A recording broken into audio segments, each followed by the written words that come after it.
in the building, baby. Please like, comment, subscribe, share the video. It'll be greatly appreciated, Peep Squad. What's going on? What's popping? Who's in the building? What's going on, Felicia Butler? What's going on, Sims? How y'all doing? How y'all feeling? Happy 4th of July. Have Juneteenth. Happy everything, baby. It's beautiful outside. The weather is good. I don't care. It rain. But that's all right. It's all good. So let's get into the situation. If you guys can like the video, it'll be greatly appreciated. Please like the video. Like the video. What's going on, Major? How you doing? Hope you guys have a wonderful weekend. Lord have mercy. But we're going to have to talk about this situation. We're going to get into growing up hip-hop. And then we're going to talk about you know who. We're going to talk about Keith Sweat and Mr. Bobby Brown. And we got to talk about a little bit of Sheree Whitfield. The rumor is that she is returning with her boyfriend, who is Tyrone. But in any event, I hope you guys enjoyed the versus battle. Really appreciate, Keith Sweat and Bobby Brown doing what they're doing, handling business, and giving a show for the fans. Because, baby, I hurt my neck. My neck is hurt. I'm out of commission. I don't even know how I'm talking to y'all right now.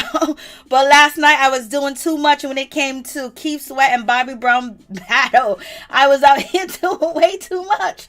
Lord have mercy. How y'all doing? How y'all feeling? What's going on?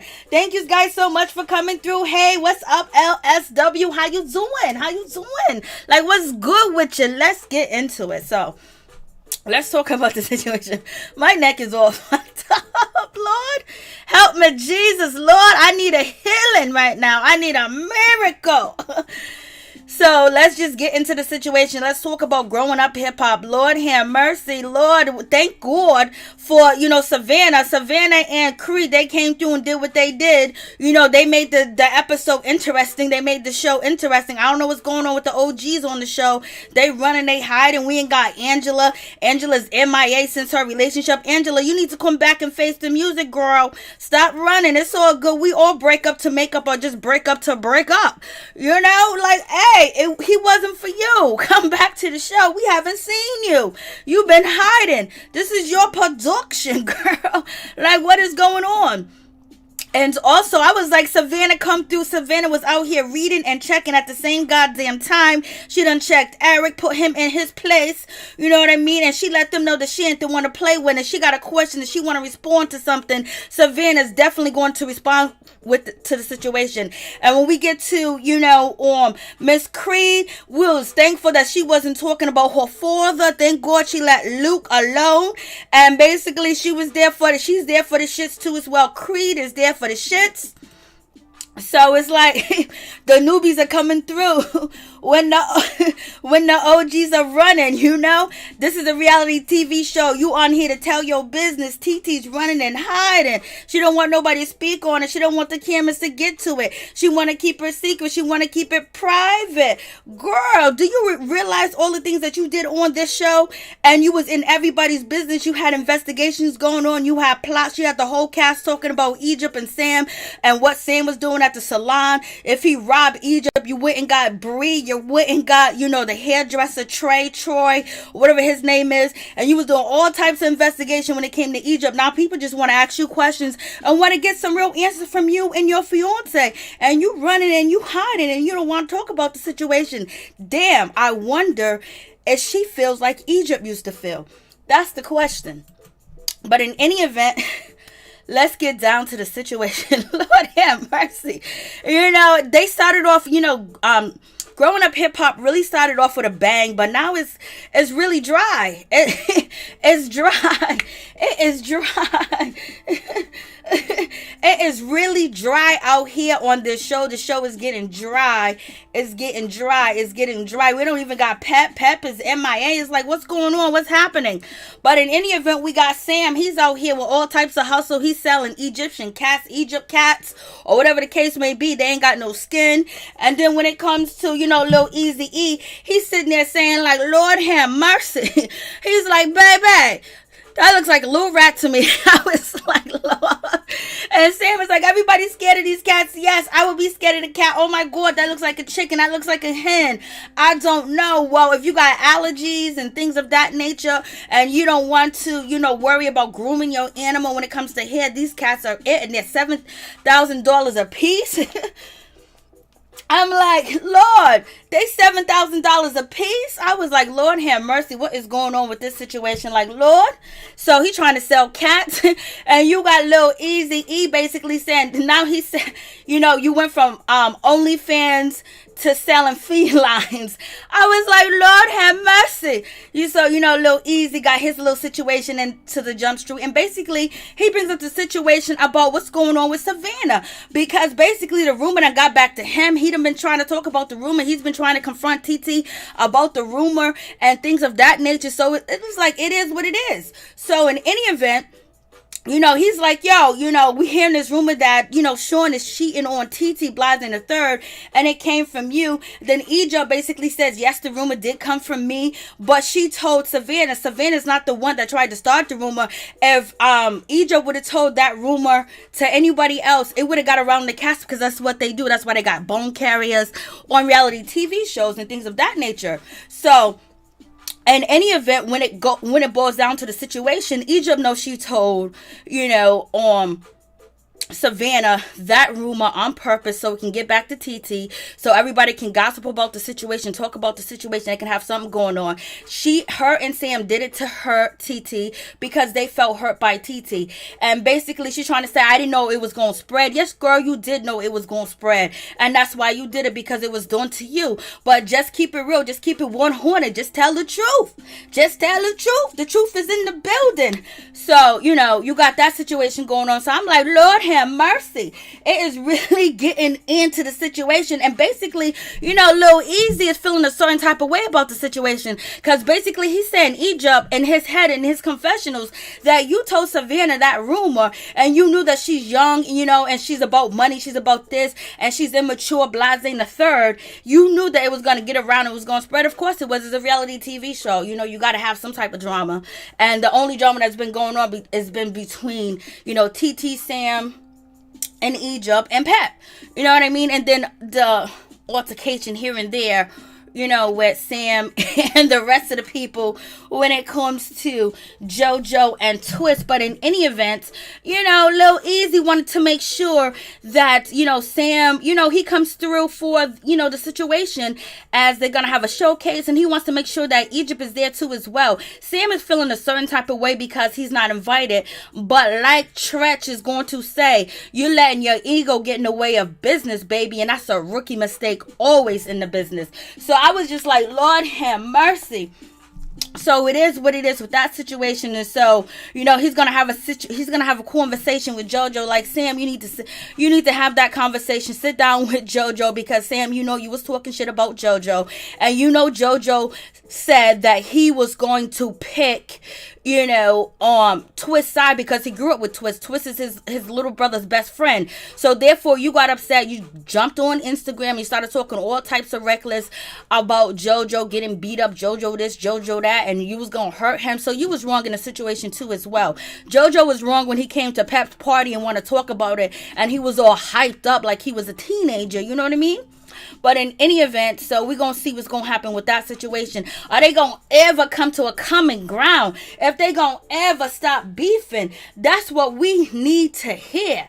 We want y'all to stop beefing. Like, we want the family to come together at least at some point. Shit, we want to see Egypt hold, her cousin's baby. We want to see all that other good stuff. But in any event, moving on from the situation, so it is what it is. So we're going to see what's going to happen with that situation.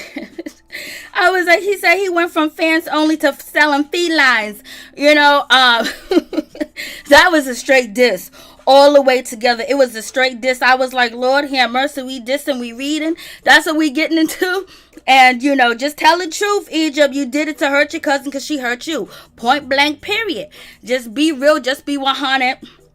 with the situation. And then Egypt gonna turn around and say she didn't know Savannah was gonna spread that rumor. She didn't know that Savannah was gonna say anything. Like, come on, girl, that's why you did it. You should have did it yourself. If you wanted to really be a bad bitch, you could have, went there to the parties or to the locations and told people what you wanted them to know instead of hiding and running. You and Sam are hiding and running because there's no reason for you guys not to show up to these events because you're beefing with everybody. You know what? Don't run. Don't be scared. Come through.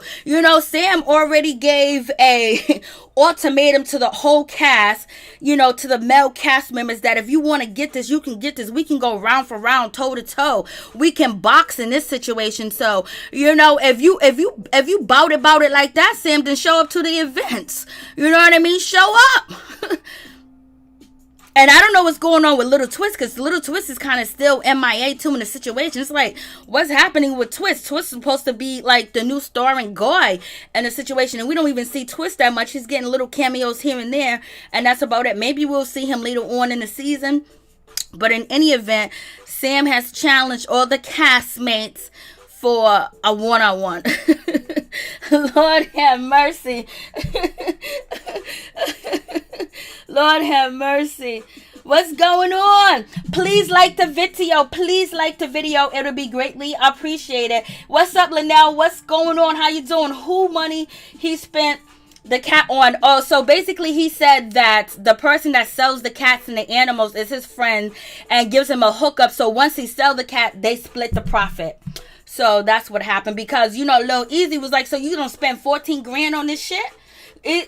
Lil Easy, he hit that up point blank period. I was like, go ahead, do your thing. But in any event, Sam, put your shirt on. This is not fans only, baby. So we get to, Mr. Tyran's in the building, and I was like, Tyran, and he's talking to his cousin, and basically he wants to get them together, but at this point, he's just going to mind his business. He just ain't gonna say nothing about the situation, so, TeeTee done let him know what was going on, let him know that her auntie and his sisters out here spreading rumors, and basically he was like, for real, and he's like, there's nothing else that he can do about the situation.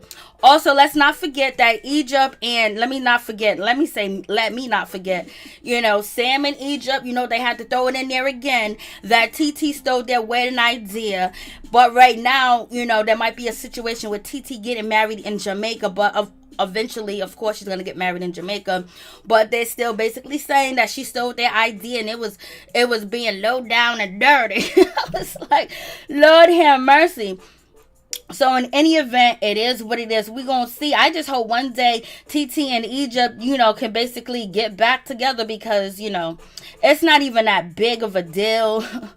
It's not like somebody got murdered, it's not anything of that nature, but we'll see what happens. And hopefully, Sam will let his ego go and just let things happen, because when it comes to the situation with Egypt, she don't got beef with nobody on the cast. Nobody got problems with Egypt but TeeTee and Brianna. But in any event, Egypt should be around her friends. Just how she started off on the show with her friends, with the Simmons, you know what I mean? And she's MIA. They're filming separately, or it could be the rest of the cast don't want to film with them, or they scared to film with them.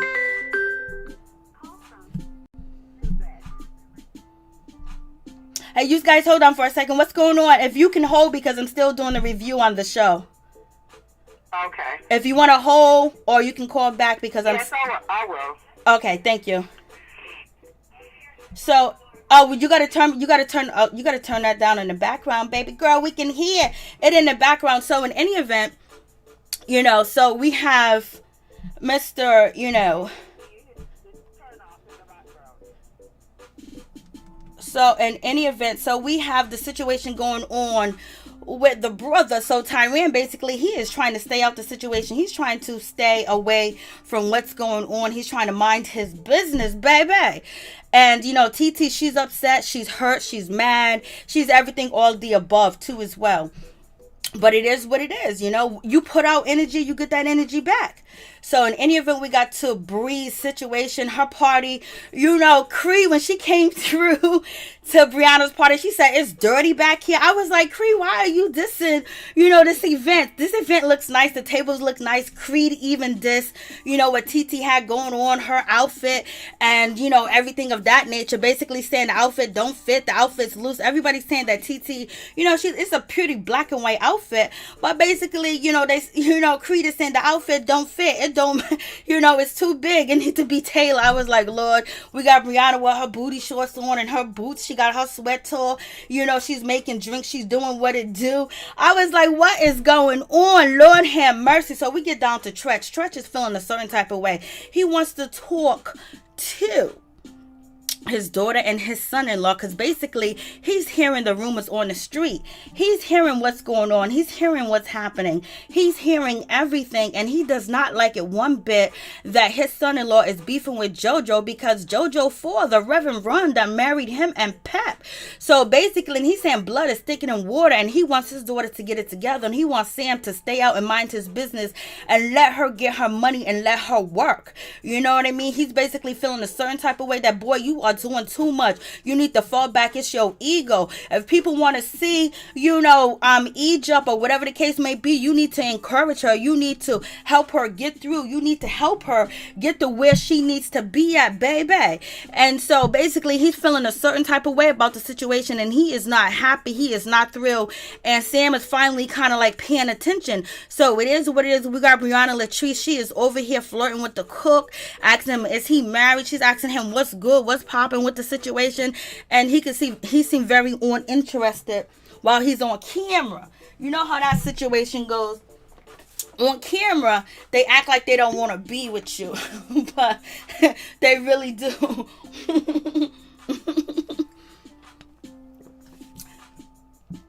Creed's attitude was all wrong, and she was doing too much. You forget you are acting stupid to a client. You know what Creed said, Patrice? She said she don't know if they get married because she didn't even put a deposit down. So Creed is basically saying, where is that deposit, girl? Where's that money? You know damn well TeeTee ain't gonna pay her. TeeTee's mad at Creed. She is mad at Savannah. She is mad at them for spreading the rumor and carrying the information. But TeeTee did the same thing to Egypt. So it's like, damn, let bygones be bygones. But at any event, TeeTee basically is saying that she ain't mad at y'all, so let it go. But we need something. This last episode was boring. This episode, you got Creed and you got Savannah doing something, got people talking, because other than that, the shit is dry and dead. Like, we don't know what's going on. Creed got her daddy's face, but not his personality. Messy Blogs 21, you are too much. Savannah brings the trash from Love and Hip Hop. Lord have mercy. It's our WeTV. They one in the same, baby. What's up? Plus, she don't want to tell nobody what she's doing for a living. She said she's a party promoter. Kiki Williams, Twist, and Angela are like Messy Blocks, natural healers. I gotta agree with you on that. He got to told by a young girl is what gets him. So he got told by a young girl. So basically, you guys must be talking about, the situation with, Savannah telling her little Easy E, like, Lord have mercy. So you got that situation going on. And so now we get to the situation where, it comes down to TeeTee. She don't want to talk about it. She don't want to talk about the situation, but she wants to address it, but really not address it, not really give, any information. And you're on a reality TV show. And so, I think there's something that happened that we are not seeing, because the way that Creed has an attitude and the way that Savannah has an attitude, they want to make sure that they talk to TeeTee about the situation and what's going on and what's popping. Like, if TeeTee got a problem with them, somebody had to go back and tell Creed and tell Savannah that maybe TeeTee said some negative things about them. Maybe TeeTee said something. You know how the producers, sometimes get into the situation and put and feed you stuff to see how you're going to respond to the situation. Or, some of the castmates could have went behind and told Savannah and Creed, because, Savannah was she had no problem with TeeTee, and also Creed had no problem with TeeTee. So all of a sudden there's a problem, and that may be a problem with TeeTee, because now she's feeling like people talk about my business. They're talking about my fiance. They're talking about all this. But at the same time, isn't that the same thing that you did to Egypt and Sam? You spread it, had a whole investigation going on, and you had the whole cast involved about Sam and Egypt's relationship, even though you did it out of concern, but it was still not the right move to make at the time when they told you to back off. So now she's feeling that heat. She's feeling like Egypt used to feel, and basically she don't want to talk about it, and she was like, you guys are trying to destroy my relationship and things of that nature, she's thinking. And plus, on reality TV, they do sometimes destroy relationships. So now she's on a hot seat. She's on a hot plate right now. And it just seems like there's so much attitude going on, and that shouldn't be, because if it's just Egypt and Sam and that's it, and they delayed, they relayed the message to everybody, why does it seem like so much tension? Even the last get together with, Little Twist, with Twist was there, it was like so much tension. Everybody was like, they wanted to approach her about the situation, but they didn't. And one of the reasons is because I believe Bree and Twist was there, and a lot of people ain't trying to mess with Twist and get him pissed off. He done already swung on JoJo, and he gave Sam a verbal ass whooping, and then he was going at Lil Romeo. And so Brianna is held bent hell on protecting the people that she's with, but for some reason Brianna was nowhere around, and TT, she sat in a hot plate, but she didn't want them to speak about it, and they felt a certain type of way about it. I'm like, Lord have mercy. So they're basically trying to ask her, what's going on, like, is everything good, like, what's going on? And so Vanessa's feeling a certain type of way too as well. Vanessa feels like, damn, I don't know if I did something to TT or whatever. She don't want to talk to me. She don't want to have a conversation with me. I used to talk to her every day, and now I'm not talking to her at all. So therefore she's like, yo, I don't know what's going on. So it seems like the castmates have been talking, and it seems like the way that Savannah's coming out and the way that Creed is coming out, something happened that we're not seeing on TV. So that's another thing. So we got to beware of WeTV, because they got the best editing on reality TV, period. So I'm just like, Lord have mercy, it's about to get ugly. And so Vanessa basically was like, I'm not gonna ask about the wedding, I'm not gonna ask about anything. She's just gonna keep her mouth closed. So Savannah basically, she got the courage to ask TT, what's going on, like, what's happening, is everything all good, have you talked to your auntie? And you could tell by Savannah asking them questions, she was told to ask them questions. Because why would she be asking about Pep? She only seen Pep one time on this show. So in any event, that she was told, to ask that question. So you already know how WeTV gets down. That's why Romeo left. That's why, Ja Rule left. That's why a whole lot of people left. Dame Dash left. So in any event, so now you got this situation going on, and it seems like, TT doesn't want to talk about it. So if it ain't shit like, yo, you don't want to give legs to it, ain't nothing going on, ain't nothing happened. No, I haven't talked to my auntie. I haven't talked to her, but I'm gonna deal with that whole situation, which she said. But then when she said that, she just left the air open. And if you tell, I'm in my opinion, if the producers are telling Savannah to do this and do that, because I don't believe Savannah even gives a damn about TT, her wedding, whether her man's cheating or not. I don't think she does. I believe production told her to ask her. I was like, what's up, Chef Disaster? What's going on? I was like, yo, I know production. And Savannah was just sitting there like, yeah, Well, it was like she had a script that they were telling her to ask. And I believe that they told her that TT was talking shit about her and had a problem with her because she went back and told what Egypt had said. So now you got that situation. So it's about to I just hope that these ladies don't become enemies over this bullshit that don't really mean nothing, because the family got to get their shit together. Savannah was only doing her job because Tanise went around talking about it. She told Easy about the situation. So everybody's been talking about the situation. That's what they do on the show. But in any event, Tretch is not feeling none of this. And so, TT doesn't really want to address this situation when it comes to, her fiance allegedly out here cheating. Then you got Creed making that face like, girl, you ain't gonna say shit, you ain't gonna talk about it. We here to address the situation. We discussed this. Production, all of us, we went over our lines. We were gonna ask you some questions and you ain't saying nothing. Why you running? Why you scared? So that's what it seemed like the situation's going on. And Creed got her face looking like, listen, Girl, that's all you gotta say. I was like, Lord. I was like, Lord have mercy. So now they got Creed and they have Savannah in here ready to work. They ready to get paid. They ready to get them big bucks, baby. If you ask me, they're ready to get this shit going. They're ready to get this shit popping on the show. And you know what? They ain't taking no prisoners with the situation. They got paid to be on this show. They want to stay on the show, so they're going to do what they do. We have always seen this in reality TV. This is nothing new. This is nothing different. Thank you so much, Chef Disaster. I appreciate that. Thank you so much. And please check out Chef Disaster YouTube channel and show him some love. What's going on, Apso? How you doing? What's popping with you, baby?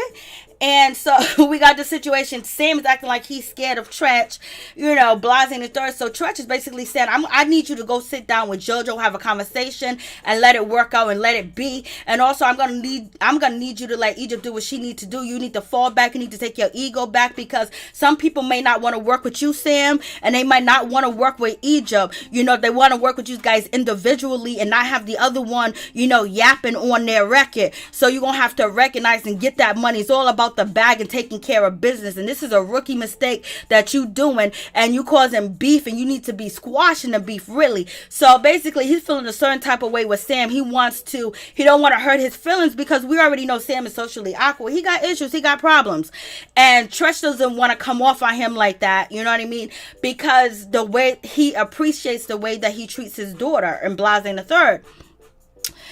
And he ain't never treated a woman like the way Sam is treating his daughter, because Tretch done told us how he done treated some women out here in the streets, and Wendy Williams done told us. And and also, you know, Kevin Horton done told us how Tretch is out here in these streets. He don't be playing no games.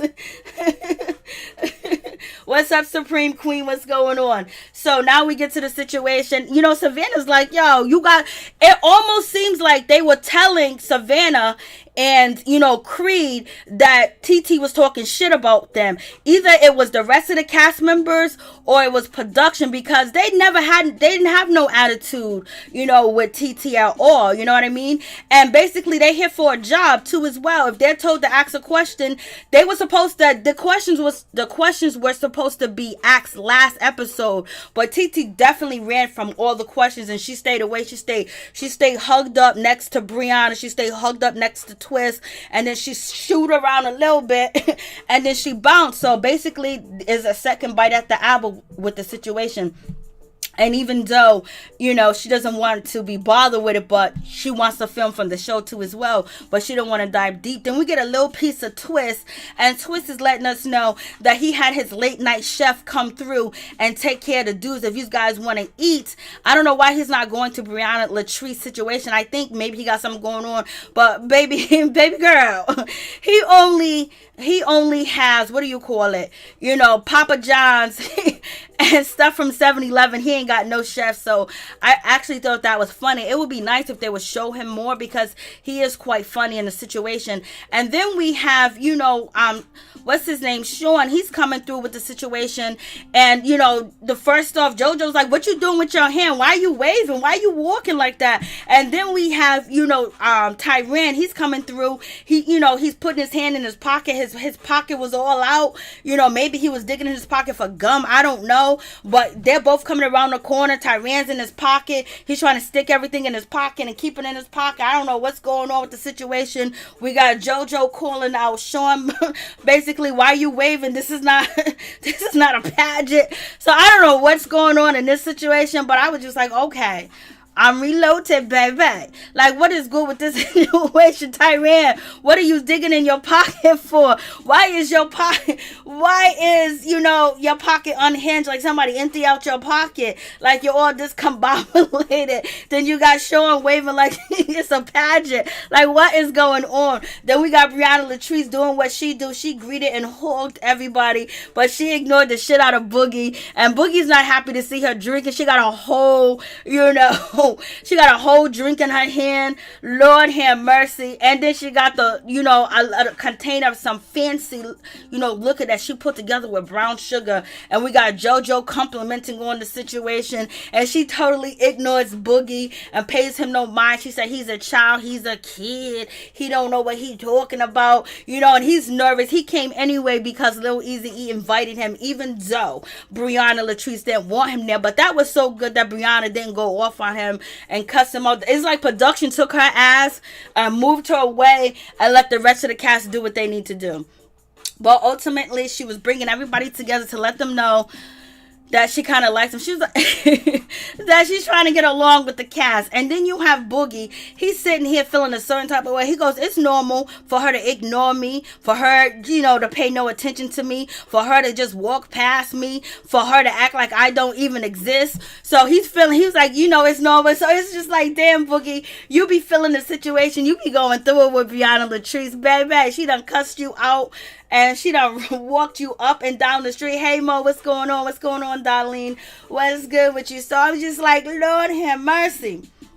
Poor Boogie. But, she didn't cuss him out. So that was a big step that Brie didn't go ham on him from being there. Because, we know she could and she didn't. So that was a good situation.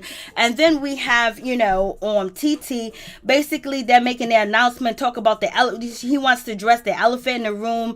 And basically, Savannah's feeling a certain type of way. Elephant in the room. So this is what I'm saying. It seems like somebody told Savannah and Cree what was going on. Because, Savannah took it as, you call me an elephant in the room, you're talking about us. So there had to be some issues where either TT went back to production and said, like, why is this girl spreading this rumor? Why is this girl keeping it up? Same thing that TT had did in the past. But in any event, Savannah's thinking that, okay, he's addressing her. He's talking to her. Maybe he was. Maybe he wasn't. But in any event, she feels like when he said address the elephant in the room, that, Mr. Sean was coming for her, and she was like, I got a name, my name is Savannah. So I was like, damn. So it definitely is some things that are behind the scenes that we don't see, that is being edited out. So you got to keep that in mind too as well. Just the same thing that happened with OG. OG looked terrible and bad on TV, but when she dropped them recordings on her Instagram, we understood that she was being set up and she was being played, and it was creating drama and saying one thing and doing another when it came to OG.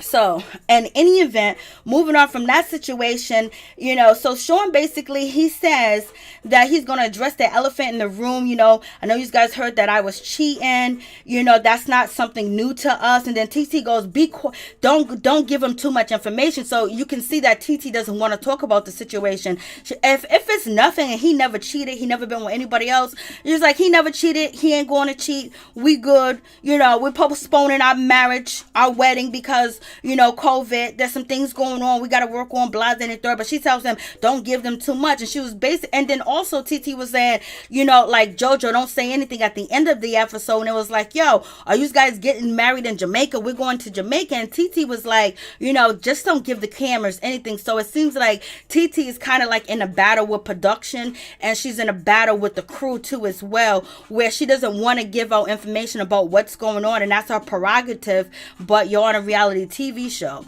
and if you don't let them in on the biggest rumor that this season has, because it's really nothing going on this season that's really captivating, that really gets you going. So it's just a rumor with TT and homeboy cheating on her fiance, Blase the third. And so basically Sean says, don't give it life, don't give it legs, just let it be. And so everybody's dumbfounded because they wanted to hear him say, I didn't cheat.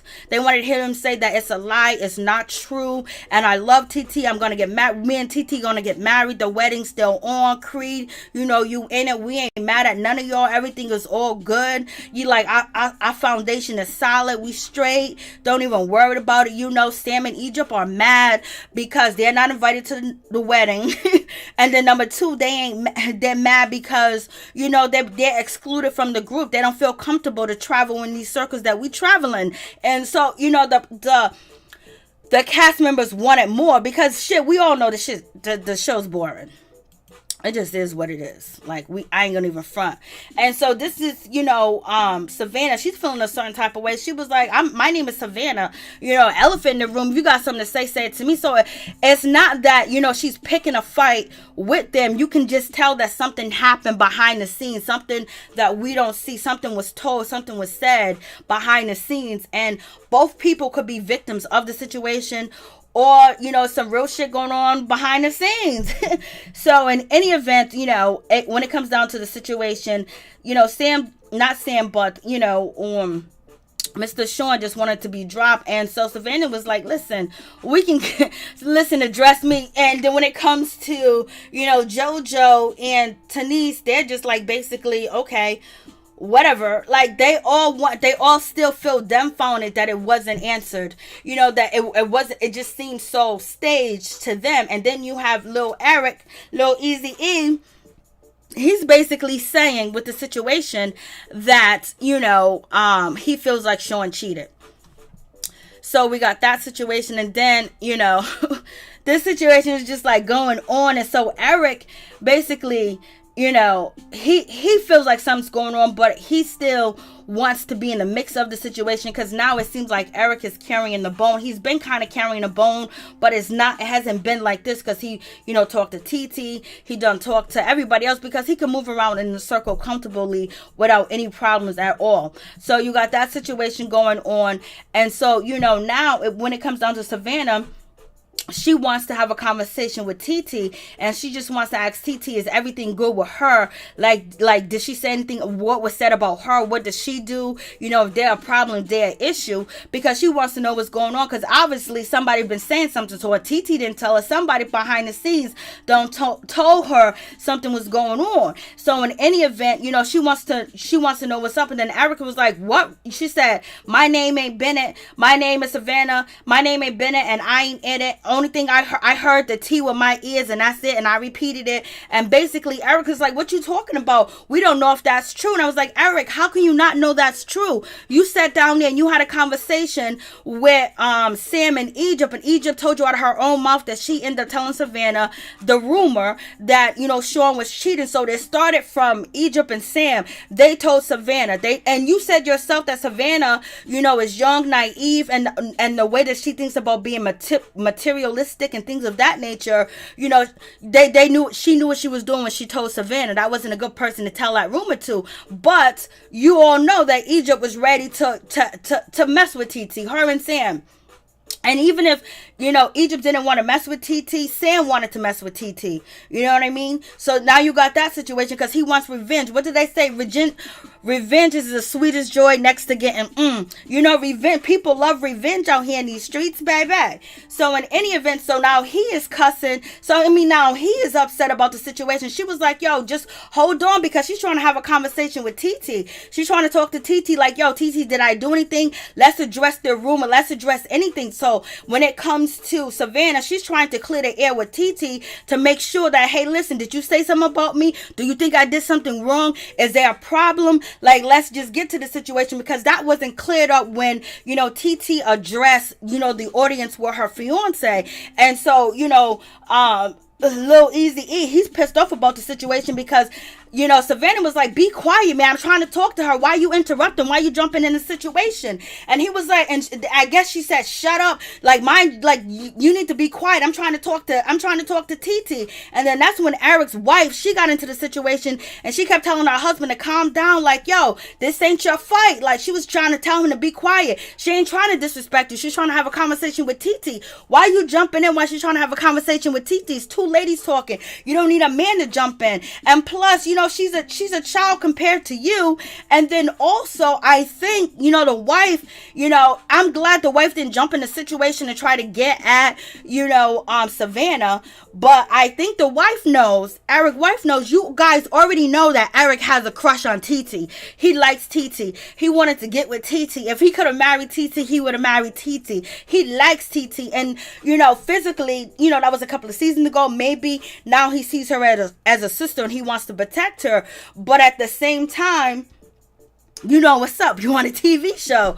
And so his wife was even trying to calm him down, and then, you know, he was like talking shit. You ain't gonna disrespect me like that. I'm a grown-ass man. I'm not Gucci. I'm not Louis. Like, you ain't gonna tell me to be quiet. You ain't gonna tell me this. You ain't gonna tell me that. She wasn't talking to you. She was trying to talk to TeeTee, and you jumped in. You kept putting your 2 cents, and everybody else is quiet. Why you jumping in when she's asking her a question? She's not trying to fight TeeTee. She's just trying to get the shit straight. Point blank, period. And then she ended up getting the shit straight. So then Easy was like, yeah, nobody gonna disrespect me. So he's all upset. And you know, he's carrying a little bit of a chip on his shoulder, because the last time he got into an argument with a woman, it was with Brianna Latrice, and she threw a whole drink in his face, and he had to eat that up. You know what I mean? Like, he was just so mad. He was just so upset. So basically, he's trying to protect himself and his pride, his image, and being a man, and making sure that this young girl's not checking him. So, you know, he feels that way about the situation too as well. But at the same time, you know, he had a whole drink thrown in his face by Brianna.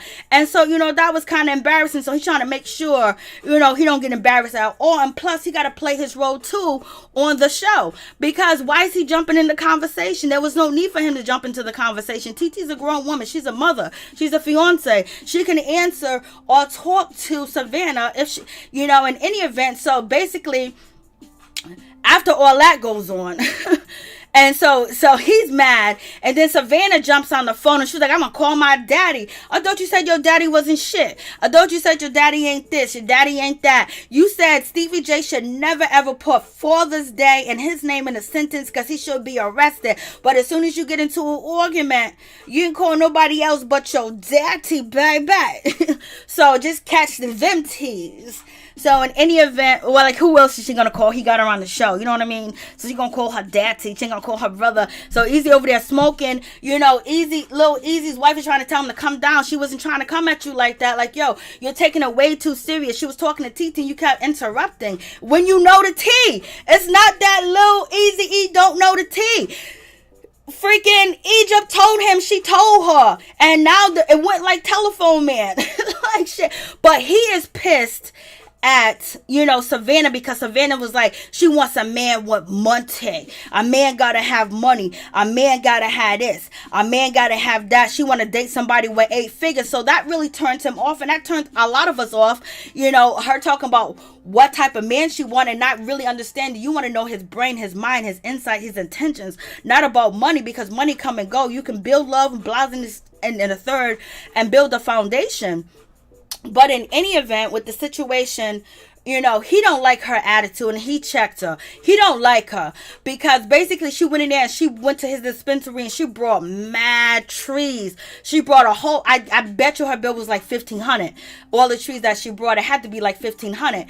And so then he basically said, where you getting all your money from? You came and you had an expensive bill here at my dispensary. Like, damn, can I get some? Like, why you spread it? So when she was like, yo, when she was like, basically, I'm a customer. Why you telling the people my business? I spent some racks with you. I spent some change with you. And then she was just bragging about having a man with 8 figures, and he didn't like that. And you know, that her attitude with that is totally wrong. So one day she gonna realize that ain't the way to go, because if not, she'll end up with a man just like her father.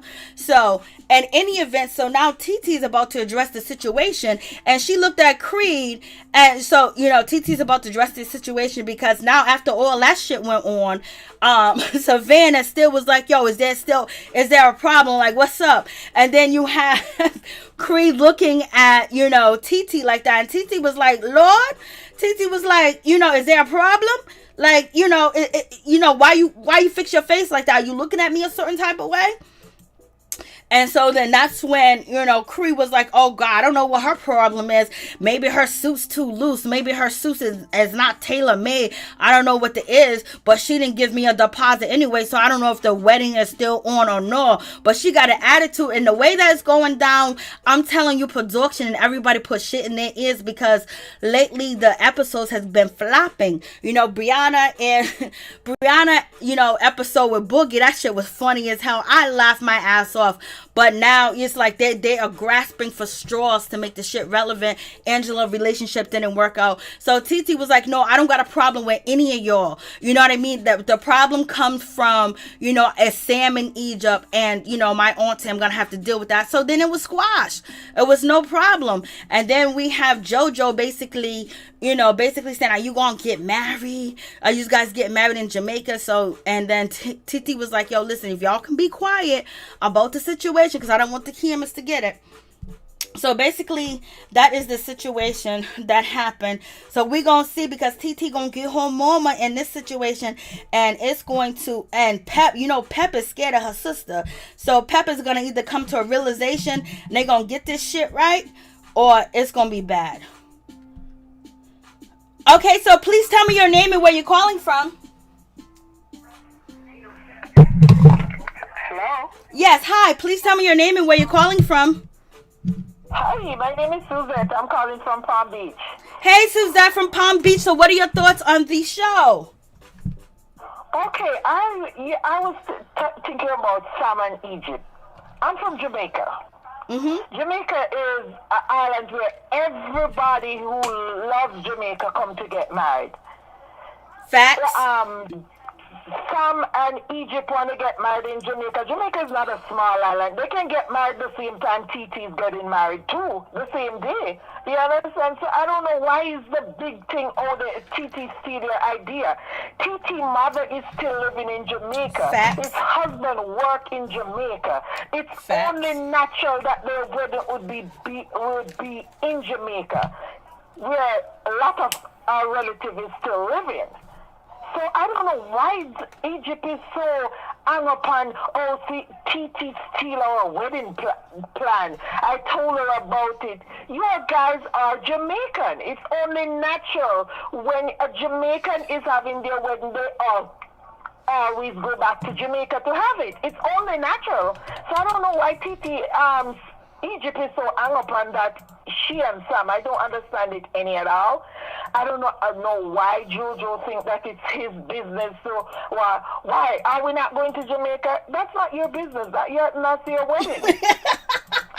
If when she wants to tell the whole cast that she's going to Jamaica, then they do it.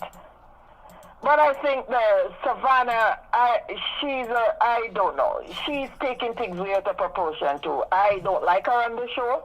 I think she's just like her dad. Her attitude is stink. You understand me? The whole thing is a mess. The show is so boring. I just watch it because I wanted to see what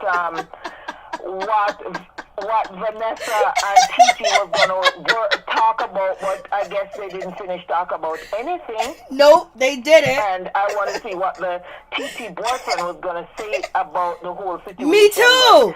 They make it so dead and so stupid that he could come and say, normally I know that there's a rumor going around that I'm cheating on TeeTee, but I just want to dead this rumor right now. Yes. You understand me? Yes. I love this woman. This is the woman who's going to be my wife. This is my kid's mom. Yes. No matter the rumors you hear, this is the woman that I'm going to marry to. Yes. So next week, next year, we're going to get married. Yes. So just dead the rumor right here. That's all I feel about it. Yes, amen. Like, you were so right. Like, it's so, like, if it wasn't, you know, Savannah with her attitude with the money is another thing, but it just seems like something's going on behind the scenes. But it's just like but when she comes, if you realize when she when the girls come, you understand? I guess the other girl was mad because she wanted down payment. If TeeTee shake on that, she's gonna be the wedding planner. She want her down payment. You understand me? And she want to know if this wedding is still on. That she, you know, if this wedding is still on, why don't you pay me? Why don't you down pay me if I'm the wedding planner? Yep.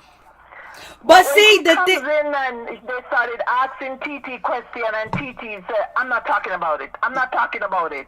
That's where they started getting mad from. Yeah, but you understand me? Yes, and they got mad. With TeeTee when they come in and hug and say hi and hello.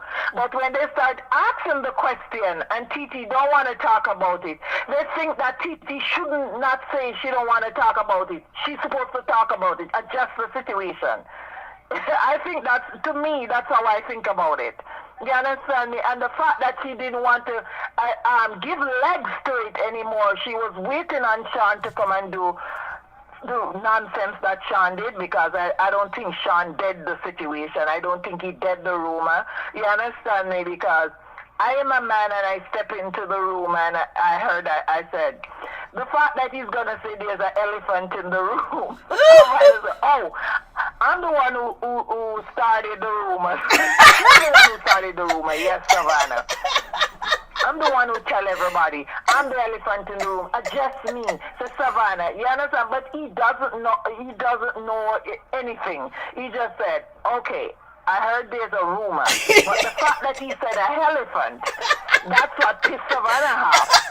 The fact that he said a elephant, Savannah said, oh, call my name. I'm the one who tell this person tell. So call my name. Don't say there's an elephant in the room. It's Savannah. I know. If he just come in and said, guys, I want to talk to you. We're all friends here. You understand me?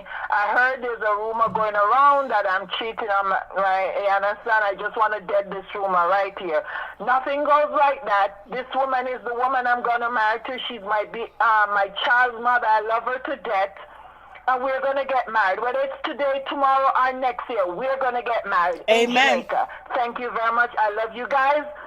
We'll talk. I know. I was like, damn, if he could have done it. Everybody was like dumb-faced. They was just like, what's going on? What do you think about Tretch confronting Sam? I think he should have said more. A long time coming. Yes. I'm so sick of Sam. I wonder how these people let Sam control them. Pepper, first of all, I wonder if Pepper, I really wonder if Pepper is Jamaican. I really wonder if Pepper is Jamaican. God, no Jamaican mother acts stupid like Pepper. None. So I really wonder, but I like how Chet. You understand? Because they don't want him in the show, he doesn't want Egypt to do it. This could be Egypt big break. This could be where somebody see her and find her. This could be a big break.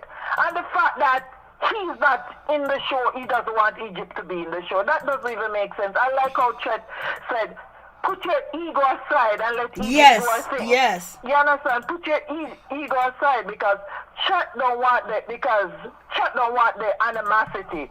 And Chet feel like Sam is causing the problem. To me, that's how I think Chet feel. That Sam is causing the problem. Yeah. That's why I tell Egypt to excuse. He want to talk to Sam one-on-one. And then what made me sick. Get this shit right. That's what he's telling him. Get this shit right. And because with that, you're messing with a real OG. Get this shit right. And the thing that bothered me, the reason, I don't have a problem with Sam and Egypt's relationship. It's just the shit that they do. And she's like, oh my God, I don't want to leave him. And she's like acting like Sam, he's a grown man. Let him talk to your father. Like, why are you acting like you his mother, his sister, his savior? And this is why people say that their relationship is codependent, their relationship is crazy, yes. And why people come at their relationship. You said the right word. Codependent. Yes. Yes. So terrible. Let the man talk to your father. I don't have a problem with their relationship, but then the stuff that comes out of Sam's mouth, and we want to in control, and who is, even the other day was saying, who is what's her name, TeeTee? Who is TeeTee? You understand? Like Egypt is Pep, and who is TeeTee? What do you mean, who is TeeTee? Who is you? You understand me? TeeTee have more legs on the show than you. Who is you? Yeah, she does. She's more. Yes, she's more. Egypt talk to you. Yeah, and so with that, he said, I wanted Liquor Twist to take where Egypt from him so bad the first time when Liquor Twist come on that show. Because somehow I don't know what about Sam, but my spirit just don't take Sam. A lot of people, because he's so socially awkward, and his formative years as growing up, he was homeless and on the street and shit like that. So then he also has this false insecurity and this big old ego, and he doesn't know how the shit's coming off on TV. And this is why people always hate on him. Like that, I don't hate on him because I know, like, sometimes you got to look at people's mental, and his mental is all the way off. And this is why I don't hate him, but it's just something in me that so, you like, know, when you see somebody and you say, what about the spirit, so that our spirit don't match? Yep. It's on TV or whatever. Like how the first time I met Donald Trump, you understand? I met Donald Trump with my patient at Mar-a-Lago. You understand? And my spirit didn't take him. I didn't know what about him that my spirit didn't take him until my patient started telling me about him. Long before he ran for president. You understand me? How he's a thief and how much money he stole and everything. And just there's something about this man that my spirit, just like Sam. I don't know what about him. I don't hate him, but there's just something about him. And worse, when I used to love that girl, Egypt. I used to love her. I still love her. I still love Egypt. I still love her. So kind. She was so everything. She was so sweet. Everybody gravitated to her. I love because Egypt. Of her, but she wants to change herself now. That's not helping. Nope. Because people is now like, you want to be something that you're not. Be the person that you are. Yeah, you don't have to. She doesn't have to be Treppa. She don't need that. Just be who you are. That's why we like you. Yeah, Egypt. The sweet Egypt and Pep. I can't stand Pep because I think Pep do more harm to Egypt than good. Because Pep as TeeTee aunt and she hears something like that. If she and Egypt even talking about it, you understand me? I think they shouldn't do it in front of the camera. They could talk about it. What is the? Hold on. What's the bad thing about the? Hold on. The bad thing. Hold on for a second. Hold on for a second. The bad thing about the situation is that Pep said that, you know, TeeTee told her that, you know, that Sean was cheating, and so TeeTee came to Pep as an auntie allegedly and said this about, you know, her relationship, and then Pep had the nerve to bring the auntie on and then, you know, spread the rumor, and she's supposed to be the grown woman, the adult. She, even though they mad at TeeTee, Pep shouldn't have did that. That was wrong right there. Exactly, that's what I'm saying. I can't believe it because, first of all, you understand me? You know, auntie will chop their knees. It's only a matter that auntie will talk about their knees. But the first thing they're going to do is go to each sister and talk about it. They're not going to get the kids involved in it. Yes. That's why I can't believe that Pep is Jamaican. You understand me? They're not going to get the children involved. You understand? I think if Pep know that and know the situation, I think the first thing she should have do is call, if she and TeeTee is not getting along, is call TeeTee mom, her bigger sister, and talk to TeeTee mom about it. And said, I hear this rumor, so and so and so and so. I want to talk to you about it because I don't want this rumor to get in her legs, no matter how she's mad at TeeTee. Yes, because she's the adult. She and her sister still have a good relationship. Yep. So she could call her sister about it. Yes. So it doesn't make any sense. Then the other artists, I know I'm not going to get invited to the... You look like a cokehead. I don't know who buy you that wig to come on TV. I know. I wish I still had the picture. $10 wig to come on TV. I wish I had the picture. She had that wig and she had no teeth. When she did that. Disappointed. Yeah, that was just that was just sad. Disappointed with Pep. I thought Pep should, you know, understand. She will want to talk to Egypt about it. I think she shouldn't do it on camera. Yeah, and what Pep Egypt was think wrong. Would happen when she tells Savannah? She know what would happen. Yeah. So that's why I don't understand. She doesn't know Savannah for any time to tell her that she doesn't know her. And to give her that information, what she think could happen. She know what would happen. She know that she's going to tell her other friends, and her other friends is going to tell, and until it goes straight back to TeeTee. Of course, it was. That's the same thing Eric was saying. Egypt know what she was doing. If you know that Eric said that. Yeah, he said that, but the reason, why did he get mad at Savannah when he knows that Egypt and Sam started the rumor and they used her? You know why he get mad at Savannah? What's up? I think the way of Savannah shut him up. I remember when Brianna threw the drink in his face and it was so disrespectful and he said, no woman is going to do this to me again on camera. Exactly. And the way Facts. of Savannah shut him down. Facts. Shut up. Shut up. I'm not talking to you. I'm talking to TeeTee. Oh, you understand? He shut him up really bad. He shut him down.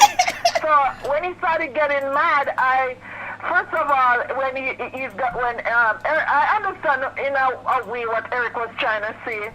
How you mean this don't have anything to do with you when you are the one who started telling other people about it? That's what I think Eric mean when he said that part. You understand? Like, how you mean it? You understand? This don't have anything to do with you when you are the one who start telling people about it. If Egypt tell you and you keep it to yourself, this wouldn't be happening. Yes. So I think that's what he was trying to say. But he didn't come out and say it because the way Savannah shut him down. Yes, and that's what he should have said. That's what he should have said. But he should have said that, you know what, you was used by Sam in Egypt. You was used by them, and therefore, but basically he said, how do we know that you didn't play a bigger role in the situation? She was just repeating what it was said, and we know in reality TV shows, you tell one cast member something because you want the rest of the cast to talk about it. Yeah, and what surprised me is JoJo's wife. I didn't know that she talked much. The fact that she was the one who tell Erika not her husband. That surprised me too. Yep. The fact that she was the one who tell Eric the situation, because normally it's always JoJo anytime, you understand me? I would feel better if it was JoJo who said to Eric, you know, my wife come home and tell me such and such or whatever. But the fact that she was the one that tell Eric, it was like surprised, because I see this girl on the show, she hardly talk. And the fact that she was the one who just start telling Erika about it surprised me, honestly. Really surprised me. I'm laughing because Carmilla is getting to me, but I want to see more twist, because at least you'll get me some too. Me too. I said me too. It'll give you something to laugh about. I know. But you know what, Suzette? I can see that you really watched the damn show. You really watched the show. You really watched the show. I told you, Mary Jane, remember, I work at night. I know you really watched the show. When I go in, I bathe my patient, I put him in bed, you understand me, I give him his medicine, and he's watching TV, and as he falls asleep, I'm watching my programs. I know, you really watch it, because you got the shit down packed with TeeTee, with, you know, Pep, and also with the situation that went down. You watched the show. It just started. With Romy and Angela, I've been watching Love and Hip Hop from it. Growing Up Hip Hop from it just started. Me too. I love this show, but they're really lacking a lot. Like, where's Angela? Angela, stop being scared. Before it was good, but now it got really boring to me. Yeah. When I watched it last night, I wanted to see what Sean was gonna say. That's why I watched it last night. But when Sean started talking, I said, "Oh God." You know what? You're a white man, you are dumb. You don't know about black people. You're gonna marry to a black woman, you need to learn stuff. You know what, Suzette? Suzette? What I thought about the situation is, I just wish that Pep was just a better person with the situation, and she actually act like an adult in the situation, and basically try to bring the nieces, bring the kids together, and not spread the rumor. That's what pissed me off so much. I'm telling you, that's what it surprised me. You understand me? She didn't act like an adult, and the fact that she go to her sister in New York, and then when her sister, you understand? Oh, you shouldn't even let that film on TV, because everybody's gonna look at you and your sister sideways. This is your niece you're talking about, and you want to scandal her in front of the whole world? Exactly. That was the problem. Family is bigger than the show. Yep. Because if you Pep ass get kicked off the show, the only person she have to cry to is her family. Yep. Exactly. So the fact I didn't understand that with Pep. I just didn't understand the grown woman taking on. Remember, they're older than TeeTee. They're older than Egypt. They are the adults in this situation. And the fact that they couldn't behave like one, that worried me about who Pep is as a person. Okay, I gotta ask you this question. What do you think about Brianna Latrice? I think Brianna needs to go to rehab. I like her. You understand? She keep it real, but sometimes, I think most of the time Brianna is drunk. Yeah. I think she needs to go to rehab. She and Boogie, I think it's a love-hate relationship. Because one of the time, remember that she likes Boogie and wanted to date Boogie. So I guess they get into this love-hate relationship.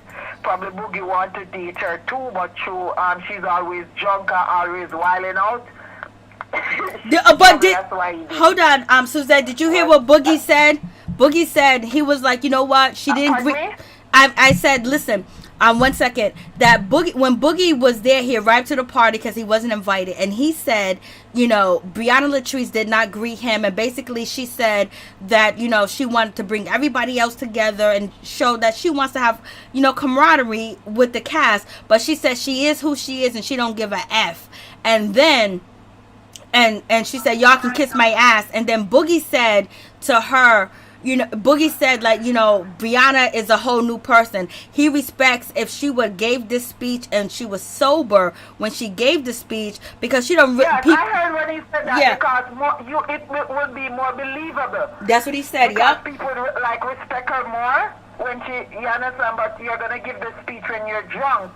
So tomorrow you wake up, you don't remember what the hell you say anyway. And I understand that with Boogie. I understand Boogie for saying that, because I think Brianna was drunk. The whole time she was giving the speech, I thought she was drunk, just as what Boogie said. Yeah, that's what he felt. He was like, you know what? He said, I still love you, Brianna. She said, shut up, Boogie, before I throw this drink at you. So I'm thinking, I'm going to believe you guys. You guys has been saying that Brianna likes Boogie. I'm going to just believe that she likes Boogie now. Yeah, she likes Boogie. Remember a couple seasons back that before Boogie went to rehab, and then when him and Boogie father have the intervention, have the intervention for Boogie. Remember before that she comes on to Boogie and tell Boogie that she likes him and everything, and Boogie said, oh, he didn't see her like that, he see her like a sister or something like that.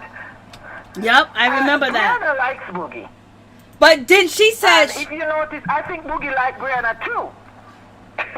But he doesn't want to be with Brianna because Brianna is always wilding out and always drunk.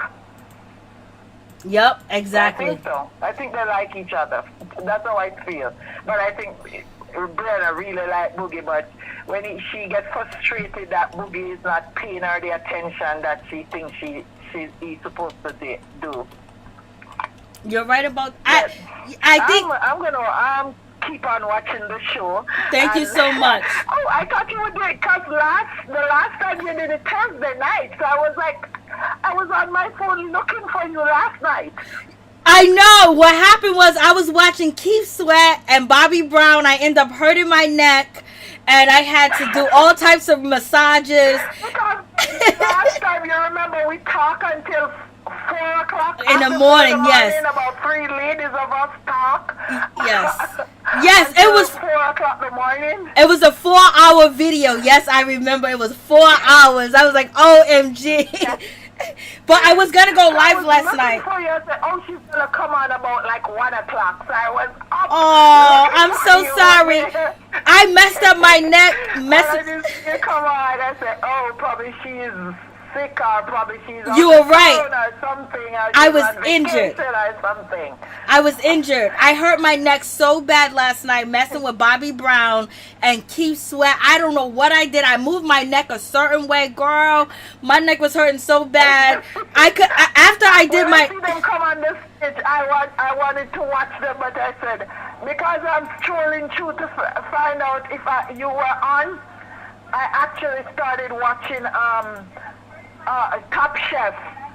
Oh yes, I forgot that I should watch Bobby Brown and Keith Sweat. I'm sorry for that. I'm sorry for that. She's gonna come on at 1. She's gonna come on at 1. I was gonna come on. To come on at 1. I was watching Bobby Brown and Keith Sweat. I say I can always watch it on demand. I can always go on YouTube and watch it. Yes, I was going to go live. Come on, so I was there strolling through the TV and I see Top Chef and I start watching Top Chef. Yes, I come live every night after, any show that I review, the same night I come live. Only way I don't come live is some shit happened. And I was watching Bobby Brown and Keith Sweat, girl. I hurt my neck because I was dancing my black ass off. And I can imagine because, those guys, oh God, I remember when Bobby Brown used to have this eye fade and his pants and he used to dance so fast. Yes. That man had a voice. Oh my God, he was so good. Yes, he was. And the last time I see Bobby Brown in real life is on Disney with Whitney Houston and their children. That when Bobby Christina, she was about 5 or 7 years old, Bobby Christina. When Whitney do the show for Disney with Brandy. You remember that? Yes. He did for Disney. Yes, I do remember. Yes. Do you remember that Christmas show? Not Christmas, the princess show that Whitney did for Disney, the Fairy Godmother. The Fairy Godmother. Yes, I do remember that. Yes. Okay, I was working with Disney at the time when they come on for vacation. Oh. So I rushed to deck 8 to see them because they were staying in deck 8, and that's the first time I ever seen Bobby, and that's the last time I ever seen him.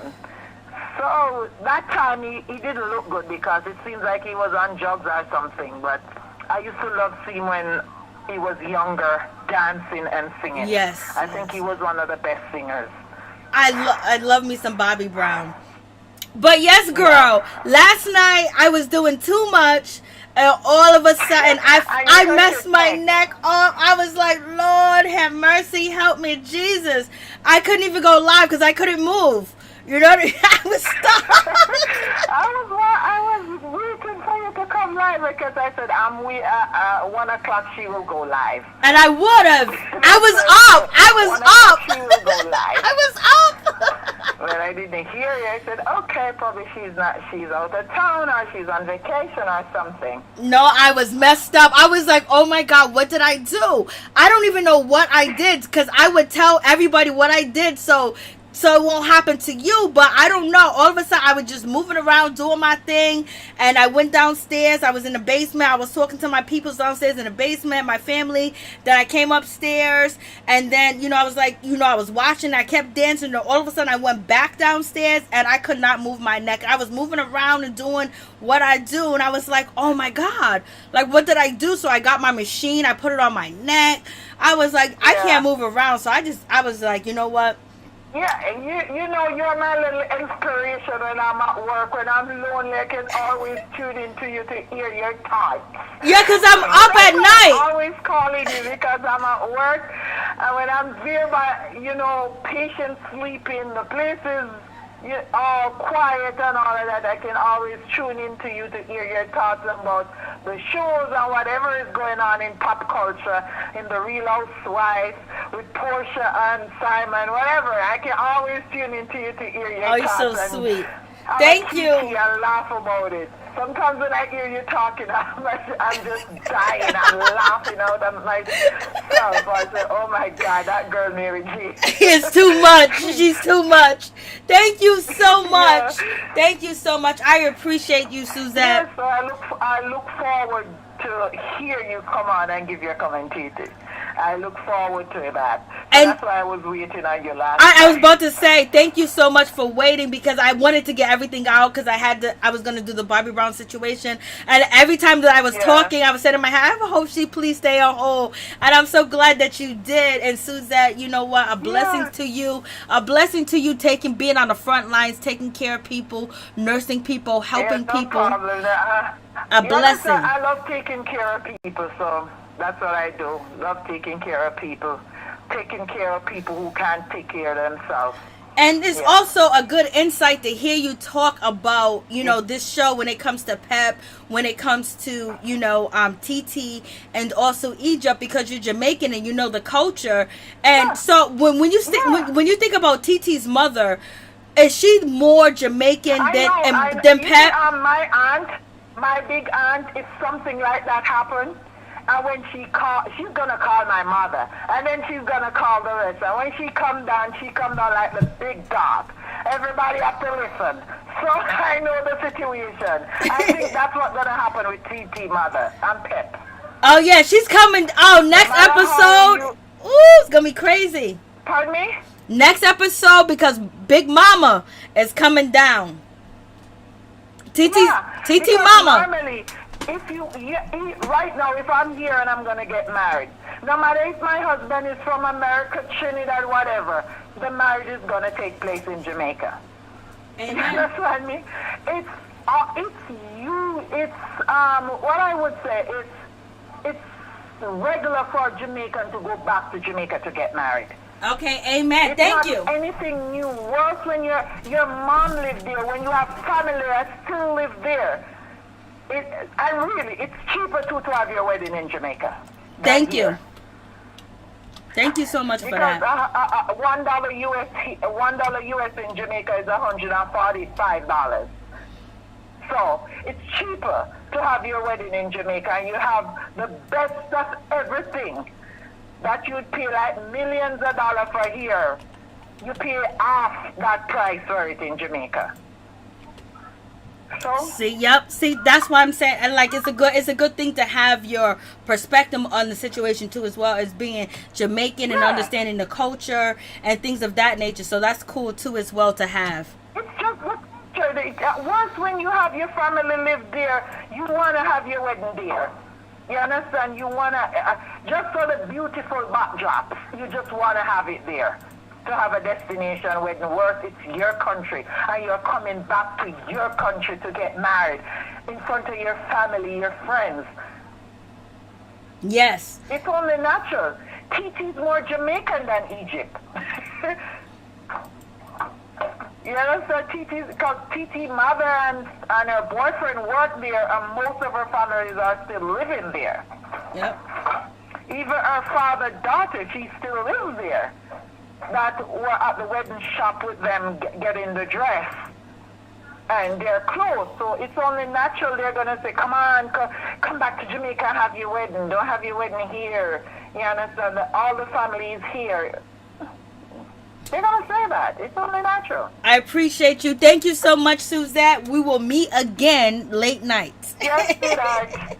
Thank you for listening, and thank you for always being on that I can listen to at night when I'm at work.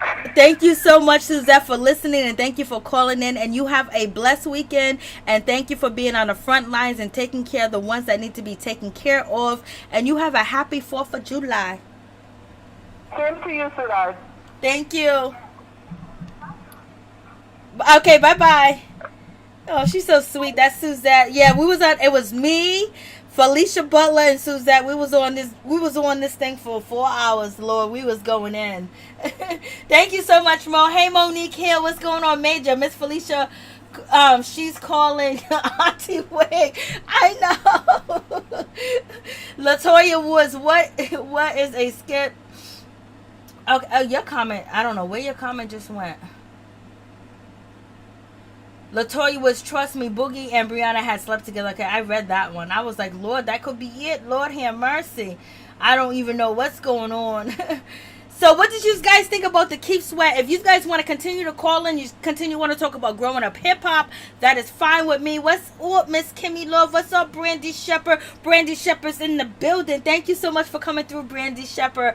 I appreciate you, and thank you so much for your donations. It's always appreciated. Thank you so much. What's up, Major? I was like, Lord have mercy. Uncle Keith was drunk. Yes, he was, girl. Let me tell you, I was reliving a whole lot of shit last night when I was watching this, and Pleasure P, he got on my nerves, but I was like, damn, Pleasure P, sing, Mr. P, come on, Pleasure P, sing, you know, get into it, like, you gonna take the mic, you know, Tank took the mic and he started singing, Pleasure P, like, do something, like, you couldn't even hit Bobby Brown's own notes, so I'm fucking questioning whether, let me excuse my language, I'm questioning what's up with Pleasure P. He put the mic back. I don't know if we're going to see it here. He started singing. If he was trying to sing, and then he pushed the mic back because he couldn't hit them high notes or he wasn't prepared for it. Then why did you come on stage? And people were saying in the comments, because I was on Triller and I was on Instagram. I was watching this, and let me tell you, I was in my zone, baby. When I say I was zoned out, I was zoned out. I was doing some shit that I don't know that I should have been doing because I hurt my neck. I don't know if it's from all the shit that I talk, blase and the third, but baby, it ain't gonna stop me. But I couldn't go live last night. I was like, Lord have mercy. Bobby Brown, I love me some Bobby Brown. I love me some Keep Sweat. They kept it moving, baby. You know, I'm gonna talk shit, but let me give him that flowers first. You know, I love Bobby Brown music. I love his music. I love when I go to certain parties. You know, and most of my friends are very older than me. A lot of my friends are older than me, and now I am starting to have a lot of young friends too as well. But majority of all my friends are like maybe 10 years, 7 years, 8 years older than me. And when I said that they got stories about Bobby Brown, I got my friends telling me that they was out there doing coke with Bobby Brown or Mission Hill. I got my white friend and my Spanish friend was telling me that they was out there doing drugs with Bobby Brown. They was partying with him and everything. They was in the projects, blase and the third. You know, so, you know, I know a lot about Bobby Brown, and a lot because they got these stories for days, and there's no reason to lie. This is even before, you know, Bobby Brown, you know, doing this show or his son passed. This was like years ago that my older friends would tell me about, you know, their escapades. You know, my friend, allegedly, she said she had sex with Bobby Brown outside. You know, she's like 10 years older than me, blase the third or whatever, and she told me this like 10 or 15 years ago, you know what I mean? So it's nothing like, since we're seeing Bobby in the media, you know, the last time we seen him in the media is about his, you know, son passing away, and RIP and rest in power to that situation. And you know, Bobby Brown has dealt with a lot, but Bobby Brown was like, yo, he want a deal. He was telling, you know, what's his name? He was telling Swiss Beats. He was telling Timberland, hey, listen, let's do some music together, blase in the third, and all this other good stuff. Bobby Brown's ready to work. Bobby Brown was doing the most. He was doing his best. They had costume changes. They changed their clothes. But, you know, Keep Sweat. Hey, Tiffany Calhoun, how you doing? What's going on? Hey, Ashley, what's going on? Boogie and Brianna then slept together. That is some tea. That is some tea. That's something I never thought about, because Boogie act like he was so uninterested. But from what you're saying and what Suzette said too as well, it seems like that might have been something going on. But Brianna basically talks about Boogie like, yo, he's her little brother. You know, when she's on Instagram, and she likes, you know, she mostly date dark-skinned guys, and you know. But you guys might have a point, because I watch Brianna's, you know, Instagram, and the way that she talks, it doesn't seem like Boogie will ever be her type. But also when you watch the show, it seemed like it could be, baby. And so so my friends got all these stories about Bobby Brown. Let me tell you, they got stories for days.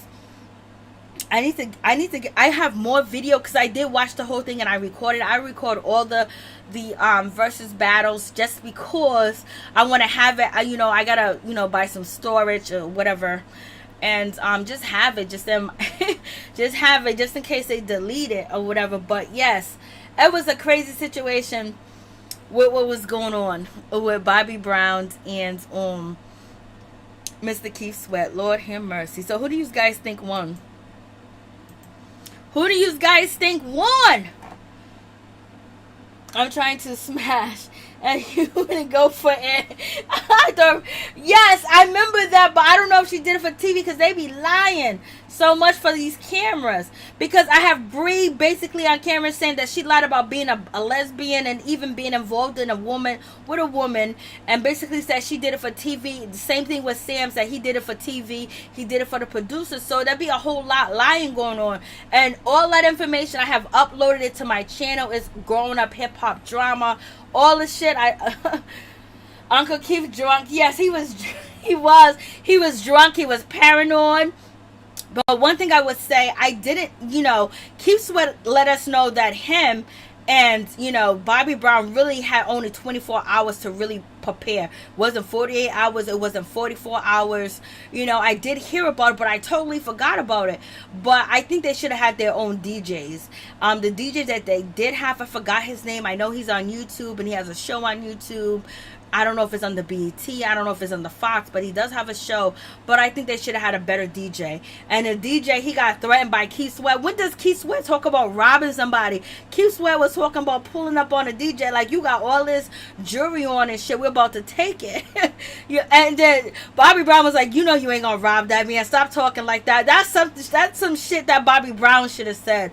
So, I really enjoyed this shit. Yes, other people in my household, my family members, they watched it and they was very disappointed. I wasn't disappointed because I didn't expect a lot from Bobby, because I just know Bobby. You know what I mean? I didn't expect a lot from him. Like, I didn't expect him to come out to do all his sets, all his dancing, all the singing. I didn't expect him to not be out of breath. I didn't expect none of that. I just wanted to see him on stage. I just wanted to see him being happy and being good. After losing Whitney Houston, losing his ex-wife, losing his daughter, then losing his son too as well. I just want to see him on stage and just to be happy. Yes, I would go pay money to see Bobby Brown, but there got to be other people on the list. I would pay money to go see, Keith Sweat, but there got to be other people on the list, because what they showed us, baby, if it's just you on the bill, I'm not coming through. You better have all the local artists in the building. You better have everybody in the building, because Lord have mercy, this was, Essence Fest. I'm so glad they gave him the opportunity. Bobby Brown's son was out there dancing. It was so wonderful, the camaraderie between Bobby and, Keith Sweat. When Bobby played his Gold Busters, jam, Keith Sweat was like, I wish I had some of that Gold Buster money on that soundtrack. And Bobby was like, yo, you did New Jack City. And he was like, nah, it wasn't like Gold Busters money, and then what was so funny about the situation, when you talk about the Gold Busters, they call it Gold Busters because they're out of control. With that situation, in the movie, Bobby Brown and I think his manager or somebody that was his family member, they were doing coke in a trailer, and they came up with the chorus of the song and the song period, and then they went out there and they performed it, and it became the soundtrack for the damn song. So that's fucking amazing. Excuse my language. It was amazing. With that situation. Not the R&B stuff, Felicia Butler. Major's laughing. Oh, child. So, yes, because BBD still... Yes, BBD. So, it was a good situation. We can go over the songs or whatever. Keith Sweat was acting like he was paranoid. He thought the DJ was against him. Bobby Brown was like, I could see your list. I didn't like they had the list, and they didn't have their own DJs because they planned this shit in 24 hours, really. If Bobby Brown and Keith Sweat had their own DJ, it would have been even crazy. Not saying that the DJ was bad, but I think we are used to people having their own DJs and wanting whoever that they are with or paying or are standing with for promotion in any event, because you're on Versus, you're on Instagram, there's millions of people that are watching. They're going to do their best to make sure that their artists win. And let me tell you, Keith Sweat Keith Sweat, Keith Sweat, Keith Sweat. Keith Sweat won. Who do you think won? Keith Sweat won. I love Mr. Bobby Brown because I know all the stories.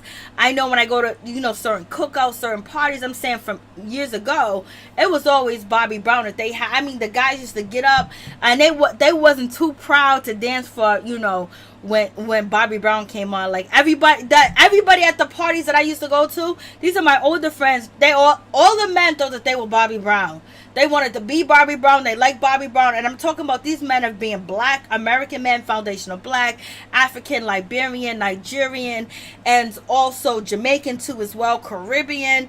All these guys, English broken as shit as well, but they love some Bobby Brown. It was like the Bobby Brown is the best thing ever. And it was so many different cultures, even the regular black dudes that are foundational black. Like when Bobby Brown came on, these dudes got up and danced like they was Bobby Brown. Lord have mercy. I mean, they thought they were Bobby. Like, you put Bobby Brown on, they just break out singing. They could be cooking. They can be making rice. They can be making plantanos. They could be making my pepper soup that I love. Because if I'm requested to come to these parties, I'm like, I want some pepper soup. I want some pepper soup, baby. If you can make pepper soup, please hit me up. Let me know that you can make pepper soup, baby. Because right now, I ain't got nobody to make pepper soup. And I tried to make pepper soup and my shit don't come out the same. You can make the pepper soup with the fish, with the pig feet, with the beef and chicken. Or you can make the pepper soup with just seafood and crabs and shrimps. Let me know if you can make pepper soup. Lord have mercy. That's what I called it out here in these streets. But in any event, I think the battle was lovely. I think it was beautiful. But I must say that, everybody in my household was like, oh my God, I don't even know these songs that Bobby Brown are playing. And there was like some of these Keith Sweat songs, I don't even know. Like, what are they using? And it was just like, really like, oh my God. They thought it was trash. I loved it. But, my family members are very younger than me. So you already know they don't understand the music. And I was like, y'all should have known some Keith Sweat. I was playing Keith Sweat. Oh my God. Every time I was in love, I was playing Keith Sweat. Oh my goodness. Me and Keith Sweat got a good relationship when it comes to doing it and doing it and doing it. Wow. Like, Lord have mercy. Keith Sweat. Are you kidding me? And then Bobby Brown and, Keith Sweat looking at Bobby Brown when he was skinny. Bobby Brown trying to dance around. I was like, please don't let Bobby Brown pass out on his stage. He sounded like he was out of breath. I just wish Bobby Brown could do more as far as health-wise and then give us this. And if he can't give us that, he wanted to do music. He wants to record music. But like I said, I'm going to keep it 100. I believe Bobby Brown and his wife need to be on Real Housewives of Atlanta. Shamari need to come back with her husband, Shamari DeBow and her husband needs to be on Real Housewives of Atlanta, and then bring back Phaedra Parks, and then bring back NeNe Leakes. And at the same time, these guys hear the rumor that Sheree Whitfield, let me see, Sheree Whitfield was on the phone with the Bravo, what's happening live behind her, talking about that, when the phone keeps ringing, at some point you just gotta answer. Baby, who's calling you, girl? Phaedra Parks is in the building with the 100%, the crown, and the kisses. We need Phaedra Parks back. We need some NeNe Leakes back. Sheree. If you're just gonna bring Sheree of one of the old school people back, I think you need to. You know what? If they want to bring her back, bring her back. I have nothing against that. Maybe Sheree, or bring something else different. But if you're going to bring one person from the OGs back, at least bring 2 more, 3 more, or 4 more, because nobody really cares about what LaToya Forever has to say, because we invested in the shit. This is our black soap opera, and you guys are messing it up. You at Bravo are messing up our black soap opera. Like, get this shit together. You're messing it up. Like, I used to watch all my children's because my mother used to watch it or whatever. And General Hospital, like I wasn't deep into it. You know what I mean? But this is like the new age black soap opera, and there's not haven't been an ending to a lot of the stories and the beats and the altercation that has been going on. And you guys move on and bring new people on, like who? LaToya, Juice-Adora. I don't have a problem with Juice-Adora. I think Juice-Adora should still be on a show with her husband, because I think they have a whole lot to bring, and just to hear his side of how growing up was, and you just continue to open up their marriage and talk about the situation and the strife and the strives that they are going through. It would be interesting. But I think, Juice-Adora took the wrong road with the way that she went, but I think she still have a whole much more to offer to women her age, to women have children her age, and then buying a house, to having $60,000 worth of plumbing, that even if you smart and you got money, you can mess up.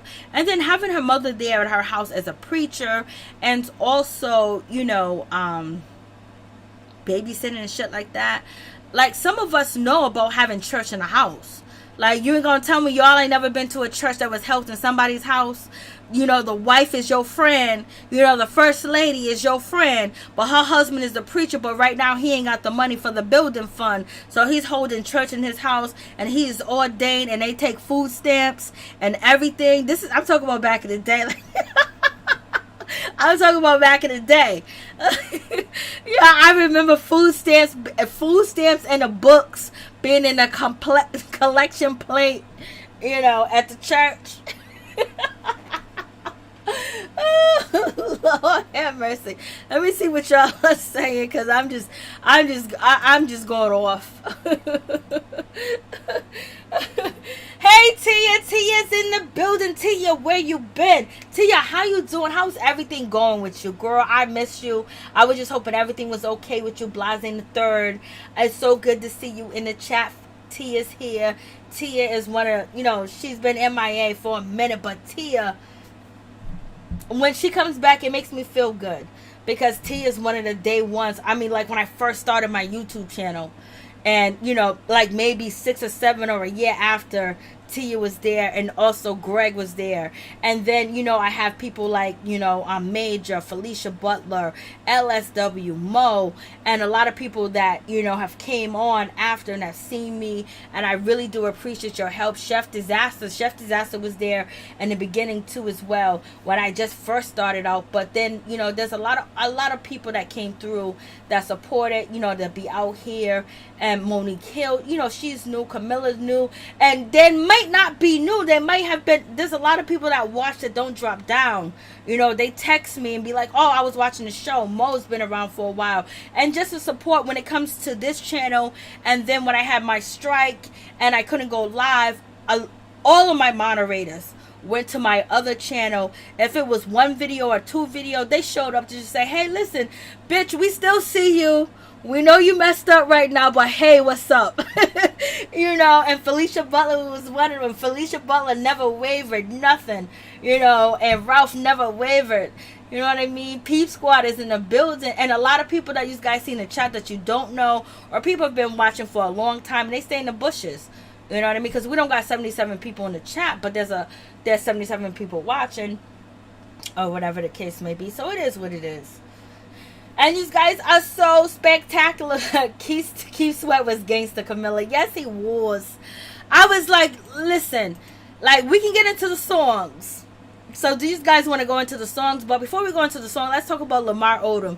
So as you guys know, if you was here for my live when I talked about, his wife, his baby's mother, his 2 adult children, because Lamar's saying that his children are adults, and Liza Morales is basically saying that he hasn't paid child support, I believe since 2020, and he reneged on the agreement, and she lives in Lower Manhattan, and basically she's she's about to get evicted because she owes $81,000 in rent. and a whole lot of situations, you know, that she has said that has gone on, and she is clocking, you know, Lamar Odom's tea. But Lamar Odom, he responded right after I did my video, so it just be like, damn. He responded, and I was like, why didn't you go to court, Lamar? Like, is she right? Why didn't you show up? Like, what's going on? Are you on a binge, or you're gambling? What's going on? Lamar basically said, I don't know if he's telling the truth, but he basically said that he had no idea about this court case. He had no idea that this was going on in Manhattan in any event. So basically, I did say that in the video. I was like, why did Lamar not show up? I was like, maybe he's going to get this judgment thrown out. Maybe he's going to do something different, because I don't understand why Lamar Odom didn't come to court, because anything that has to do with Liza Morales and this other situation with his children, you know, he speaks out about it. He talks about it. But in any event, he said he had no idea that the court case was going on, because as you guys know, Liza Morales, she had a default judgment, so she's going to get the $81,000, you know, for, you know, her rent. And she said her and her children been depressed because, you know, they've been facing eviction, and then the $68,000 for the college fund, then all this other stuff with the life insurance for her kids. And, you know, Lamar Odom addressed the situation. He said he just started to get a pension fund from the NBA. He never had it before, so he don't know why she's clocking his tea. And then he also said, when it comes to the celebrity boxing match that he had with Aaron Quarter, he said that he did not get $40,000. He could be lying, he could be telling the truth, but at the same time, we all agreed that Liza Morales needs to get off her ass and get a job and stop living in fear with her kids, and show her kids that she can survive, she can hustle, even though the man that she had babies by, it played for the Lakers, is a legend.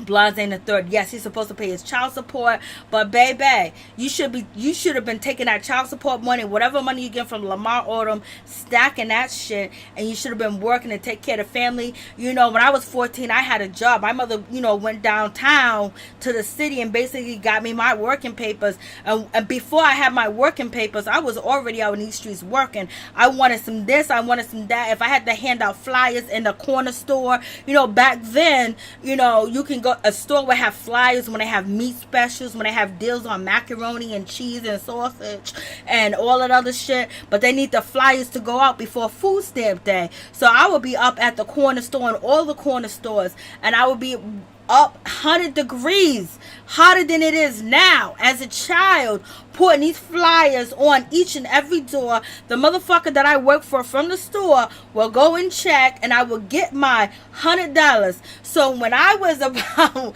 10 years old, I was out here making $100. Oh baby, if I had 10 kids, 15 kids, I would still be making money. You know what I mean? So like, bank your money and then take his money, because what if he don't got that money? What's going to happen? So basically, Lamar Odom is saying that he is going to refute this decision because he wasn't aware, and we have heard a lot of different people say that they have been charged with crimes and they didn't show up to court because they didn't know, and they wasn't, you know, served with papers. So we're gonna see how this situation goes. Yes, Lamar Odom said he does take care of his children, but he said his children are adults. He said that she needs to get a job. But in any event, that's the situation. Lord have mercy. I was out here in these streets working. I ain't never stopped working. When I started working, before passing out flyers, I was shoveling snow. And I would come home with $150 shoveling snow, because a lot of people had small properties that was close together, and they didn't need a plow to come out. They need somebody to shovel. And a lot of people, there wasn't a lot of snow businesses. So me, my brother, and kids in the neighborhood, we used to shovel snow. We would shovel snow from 5 in the morning till about 8 o'clock at night. Frozen. Our parents used to come, you know, bring some hot chocolate, change socks and gloves and things of that nature. But we always had the ability to work. You know what I mean? So if I can work as a child, baby girl, you need to move out of lower Manhattan. All that money you paying for your rent, you could be somewhere cheaper, banking that money, making sure your kids go to college, making sure they they have all the situation going on. Because if they put Lamar Odom down on their financial aid, I don't know how they're getting in. We got Felicia Butler. What's up, Felicia Butler? You got to turn me down in the background. Voicemail, press 2. What's up, Felicia Butler? How you doing? You got to turn me down in the background, sweetheart. Oh, I got you on mute. Okay, thank you, baby. Thank you, baby. I'm doing good. I'm glad. So, how's everything going? Is it cooler down there? Because it's cooler up here. It's been raining off and on all day, but it's still hot. Oh, shit. It's been raining here. Hattiesburg, Mississippi in the house. What's going on? Nothing. Just listening to your commentary. Y'all have me laughing. And the comments that got me laughing. Amen. So what you think? What you want to talk about, girl? What you want to talk about, girlfriend? I want to talk about growing up hip-hop first. Go ahead. Go ahead. Sam, he always be on that quick get rich scheme. Get your butt up and get a job.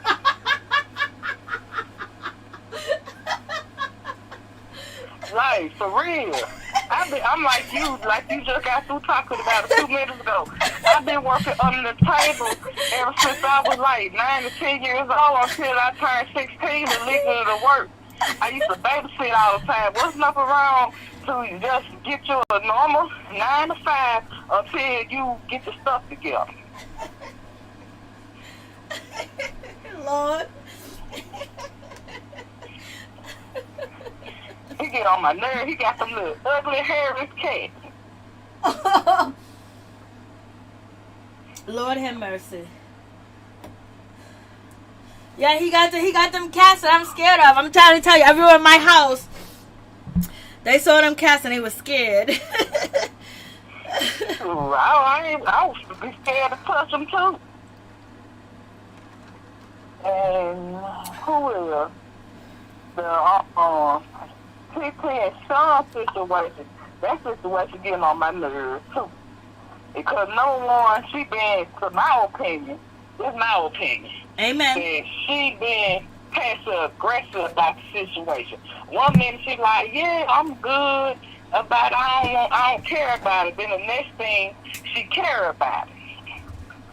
Like, and then Sean didn't make it no better to clear your fiance up.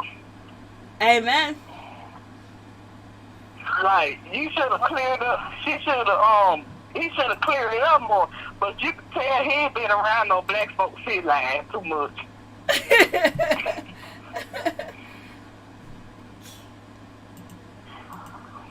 And Little Easy, he still in love with TeeTee because TeeTee ain't wanted him at first. Now he trying to stick up for TeeTee and he want to get out his panty in the bunch trying to climb Savannah. He need to be in a panty in the bunch with his wife, mixing her grease up with her blue magic up with her pink moisturizer and putting that dusty ponytail in her head. Lord have mercy. Lord. Okay, you feel like dragging tonight. I ain't got it. Yeah, that tripped me out. Like, you make all that money and you got your white hair coming out there looking like she mixed her blue magic with her pink moisturizer and make her hair grow.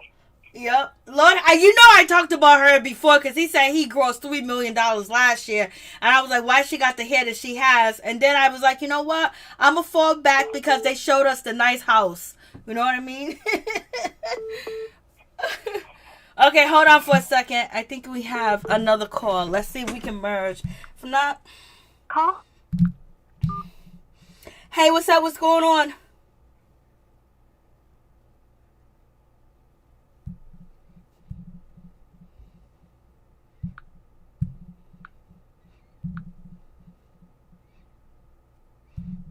Felicia? Yes, I'm here. Okay, I don't know what happened. Hold on, let me see. I don't want to mess this up. I don't want to mess it up, baby. Cause you know what? We're just gonna. I think they're still here, but I don't know. No, okay, go ahead, Felicia Butler. So, what do you think about the little rats that they're selling for $7,000? Okay, I told you about that situation there. He need to get up and get him a job and quick risk schemes. Yeah. To accept. Oh, fuck. I hit the wrong button. I knew that was going to happen. Because I can't move my neck. I'm messed up right now. Felicia Butler, let me call you back. And New York called back. What happened? I told you I messed my neck up last night messing around with Bobby Brown. And Keith Sweat. I'm telling you, oh my God, when I say the memories came back, when I say the memories came back, when the memories came back, hey, what's up? What's going on? Could you hold on for a second, please? Hello? Yeah, can you hold on for a second, please? Okay. Thank you. You got to turn me down in the background, please. Please turn me down, baby. So let me see. Okay. Thank you. Okay. Yeah, we can hear. Let me turn this shit down because you can hear everything. Okay, Felicia, I'm gonna try to see if I can get you back, baby. Oh yeah. You gotta turn me down in the background. I can hear everything, baby. I can hear everything. I can still hear you. Damn. Let me put this shit on mute. Okay. Put it on mute.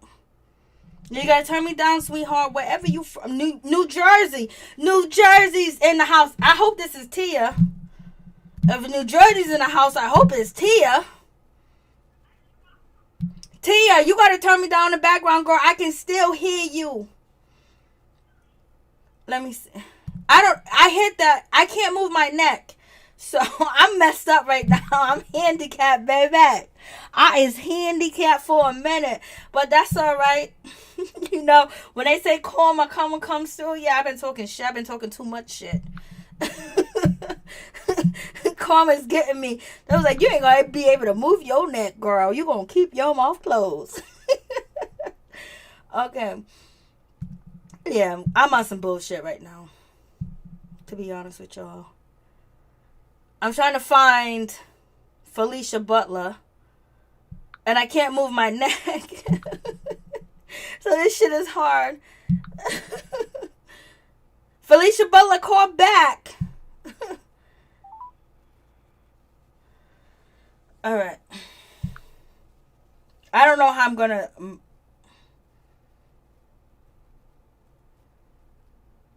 Okay, so Felicia, I'm just gonna call you, Lord.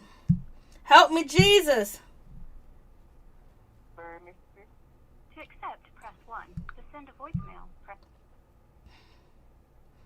Okay, so you guys know I'm handicapped right now. So I believe I have Felicia Butler on. Felicia Butler, do I have you? I hear you. Okay, hold on 1 second, Felicia Butler. My bad, I hung up. Okay, so we got music going on and shit like that. You doing too much. Whoever you are. That's my husband's phone. He left his phone in here. Okay, hold on. Let me see if I can get the next person.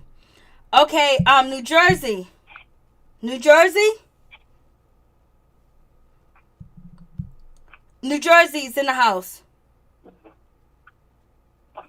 I don't know what's going on with New Jersey. New Jersey's in the house? Yeah, like she hung up. I know, it was an accident. Did you hang up on me, Felicia? No, okay. You hung up on me. I know, I did. I hit the end button. I was trying to reach over. My neck and my finger can only go so far. But New Jersey hung up, so it is what it is. So we were talking about the cats. You said the cats look like rats. I agree. I concur. Yeah, he trying to get every dollar, and he get on my nerves about that bull crap. If you feel like you really love that girl, you need to get up and find you a real 95 or something. You said you went and got your working papers too, as well.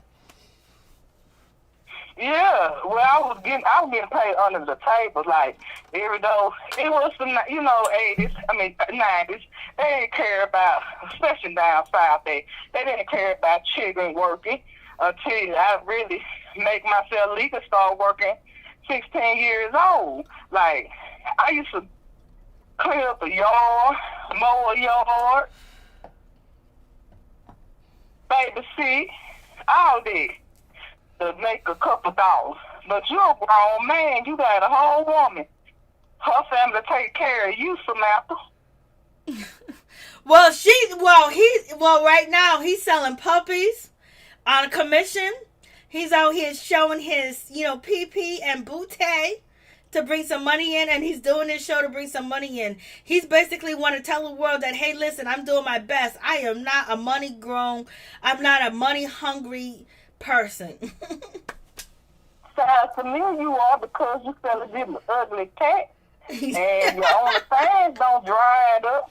I want to see that man showing his, oh, Lord have mercy on the page like this. That's going to make me throw up. You already know what this is he's trying to do. What he got to do. So basically, he done proved his loyalty to the situation. Lord have mercy. Well, you already know. And then I'm surprised that Trek said late checked him. I ain't say just check him. He late checked him. Let Egypt do her thing. You don't have to be on her coattail every time somebody want to perform, and you got to be out on her coattail talk about, I got to be there. No, you don't have to be there. If you want about money and you know about business, you don't have to be there. Let the girl do her thing. You know these folks don't like you. Don't depend on to be around those folks. Mm-hmm. And then TT and Starhead got on my nerve. They act like they gonna address it. If the man ain't cheat on you, the man ain't cheat on the sign. For me, in my opinion, he did. Because all his gestures had showed me out. And then Pep, she be on Clyde 9 all the time. She remind me of Melina growing up hip hop New York. You always want to be around children. Be around folks your age. She want me to go get Spinnerella for her.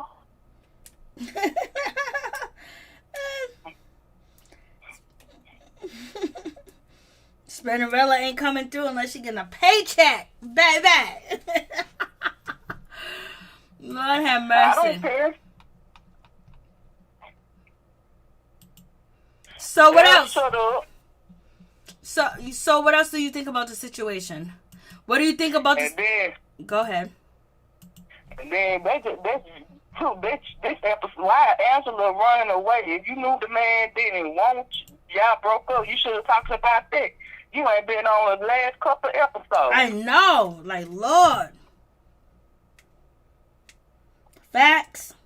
Go ahead, girl. Preach. Preach. We got church. Church. And then, Brianna, yeah, I think she do get alcohol problem, just like the previous caller said she was drunk. And then somebody in the comments said that she think that they think that her and Boogie had slept together. I believe so, because she had all them harsh feelings toward Boogie. It was one of them drunk nights that she let him in. All right, hold on. Let's try this shit again. Here we go. I'm gonna try it. Oh no, it stopped. Okay. I don't know what's going on. I can't really move around.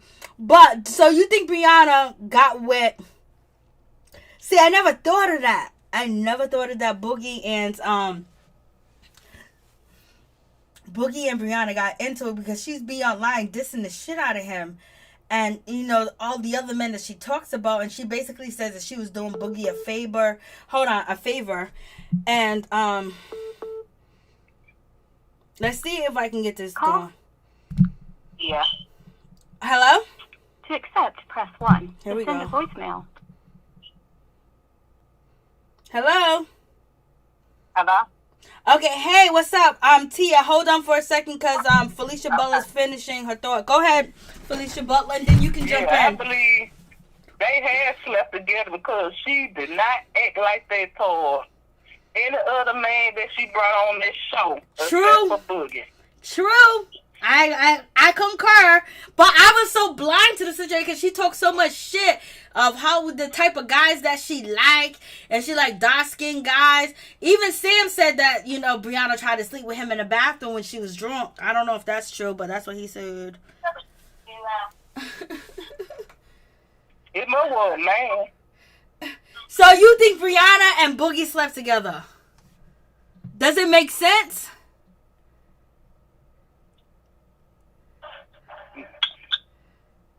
Felicia, you hear me?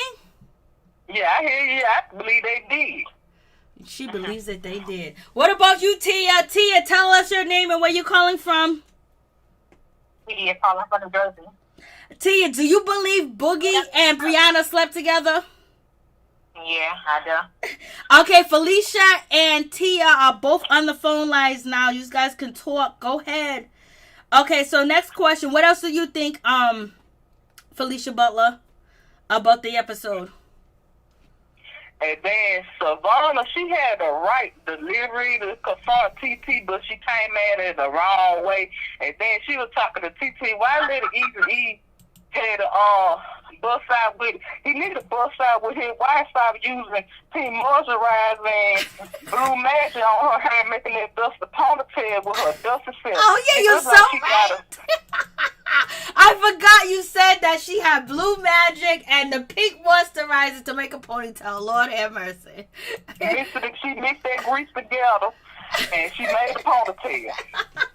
Okay, Tia, what do you think about Savannah, and when it comes to her and Lil Eazy-E going back and forth? I think it's some stuff that we didn't see. Cause it was strange. Yeah, that's what I said. That's what I said. I think TT is mad at Creed and Savannah. That's why you never be the messenger. They keep saying it don't have nothing to do with me. Yep. But y'all going around telling everybody. Yep. Egypt knew what she was doing. Exactly. And that's why I should be mad at Egypt. Facts. Egypt the one that started the whole thing up. Facts. I knew it was more to that. The cats keep talking about it. And Eric been messy. That's the father, Eric. What's up? Where you at? He's been messy. And Egypt sounds stupid. She said that I already knew she was going to go back and tell, but you said it on national TV, dummy. Yeah, there's something that's happening behind the scenes and I'm not showing this, because there's no reason why there's no reason why Savannah and Creed are that mad. It's like production, or somebody told her that TT was talking, and then it might have been Eric, because that's why he tried to probably jump in and try to deter the conversation. What do you think about that, Felicia Butler?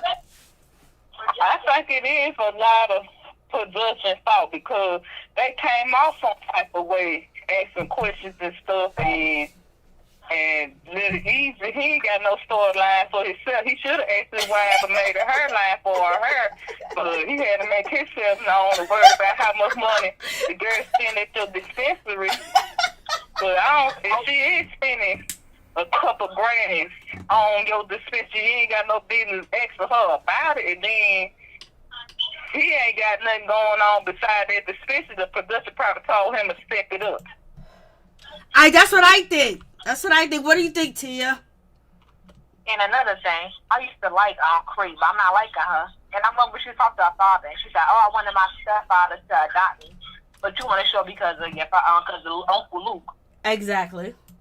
And so she said that TT was scared of her in a confessional. Why you say that to her face? I don't think TT's scared of neither one of them. No, she wasn't. She didn't make a face. She wasn't. She didn't make a face. She was rolling her eyes, making faces. Yep. Let me find the picture. You're right. Savannah to calm it down. Savannah, she is young. She's the elephant in the room. She was talking about you. She's talking about the situation. All right, Tia, you got something in the background. You got to turn it down in the background. I don't know what's going on. Yeah, I'm not home. I know. I figured, because your background never got no goddamn noise.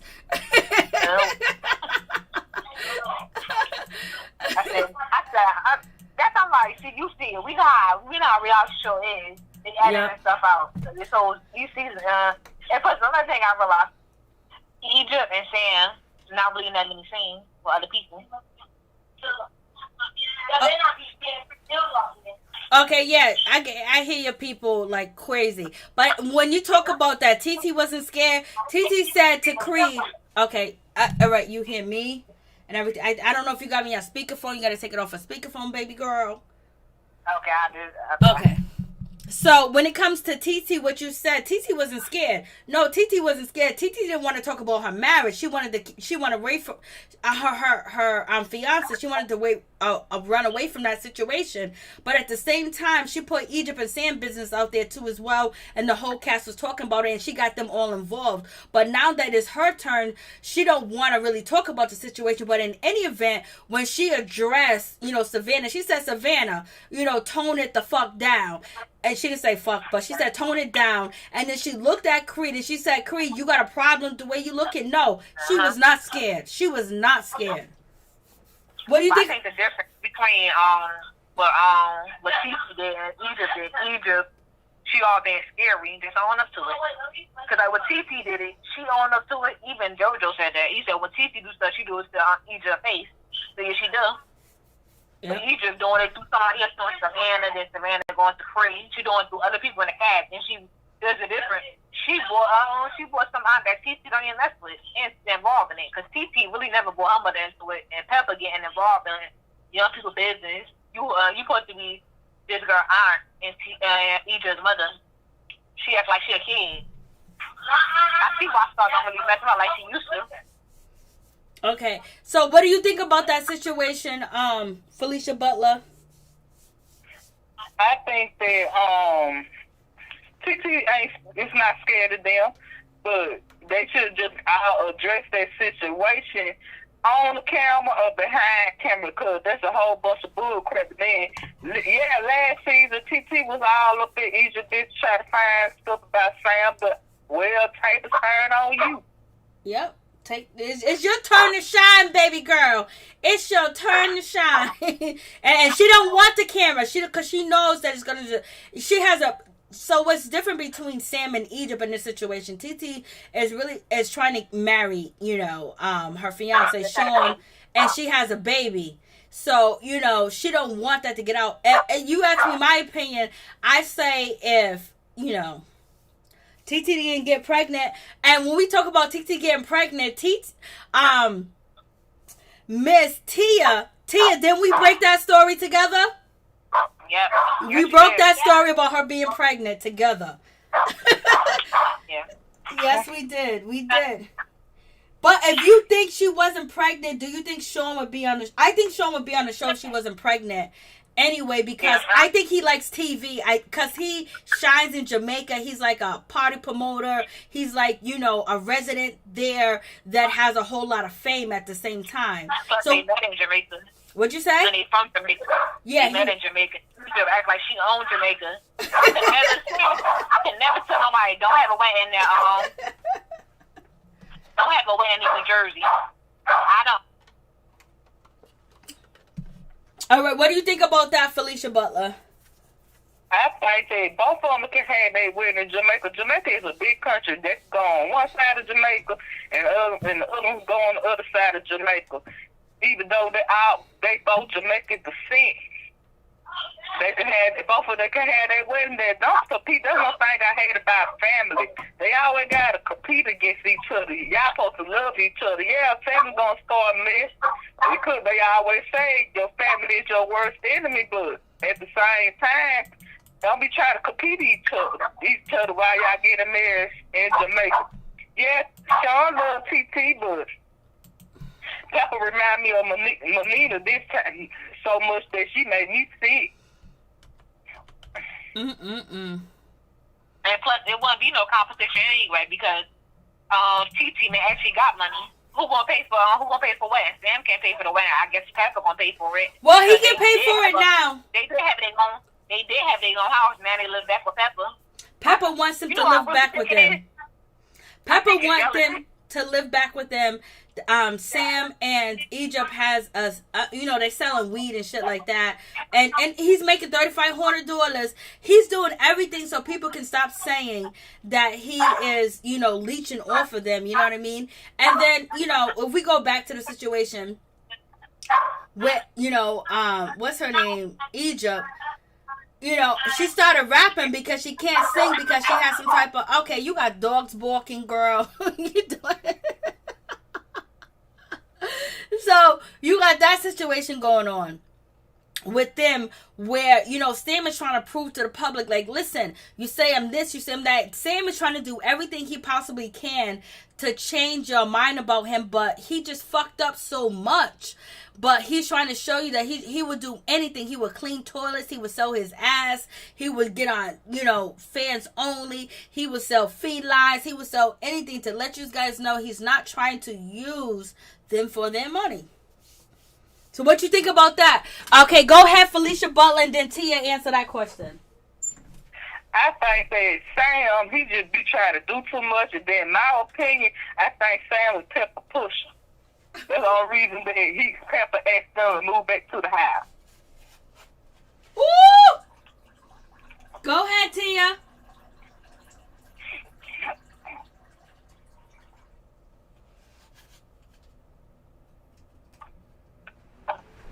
Tia, are you still there? Let me see. So basically, you think that Sam is the pusher man? Yep. You think he's the pusher man? Mr. the pusher man. Like, Lord have mercy. It's one of them situations. And what else do you think about the, you know, the rest of the episode? Because I think we lost Tia. I think it's just a filler episode. That's basically it, because I can't wait for next week. That Mama had enough of it. I can't wait for that shit. And then ain't she with that party city wig, or them wigs you get at the hair store that you buy one to get one free? Then she go off on her. Hold on, I said Sam will clean toilets. Major says Sam cleaning toilets. I like to see it. I like to see it too, because he living off them. Unless what I said before, he the pusher. Oh, we lost Tia, but yo, she said she'd like to see it. So what do you think about, I'm glad that you guys are able to see that there's something going on else between Savannah acting up and Creed acting up. You know, like, I'm not a big fan of Creed, but I think Creed and Savannah, you know, they tried to address the situation on camera when it comes to TeeTee. And I'm glad that they, you know what, I'm gonna be 100 with you. When it comes to Savannah, I'm so glad that she didn't let Eric stop her. She went back to TeeTee and asked TeeTee what was up, what was good. And TeeTee was like, I ain't got no beef with y'all. Because TeeTee know what's going on. And TeeTee was like, it's not with y'all. I don't know what's going on. And then, in Savannah, you talk about all that sugar, honey, iced tea. And you call your daddy, you know good and dang on well that your daddy cannot fight. You see how they put some paws on him. Lord, I was going to say that, but I totally forgot it. Thank you so much, Felicia Butler, Hattiesburg, Mississippi. She done called Stevie J to come through and try to take care of Eric, and we done seen that Stevie J can't fight, and that's what Jocelyn was really mad about when they were trying to go at Benzino. Stevie J was running his ass around that stage. He was trying not to have no contact. Jocelyn Hernandez was trying to have that contact with everybody on the stage because she was filled with that you-know-what. Thank you for saying that, because thank you, Lord. See, the one how Scrappy had put them paws on him. I said, oh, he can't fight. He act like he on WWF. He was so scared, Mr. Stevie J. Yes, he was. He had the muscles. He didn't want to get at it when it came to Mimi's ex. I forgot his name. Nico, yep.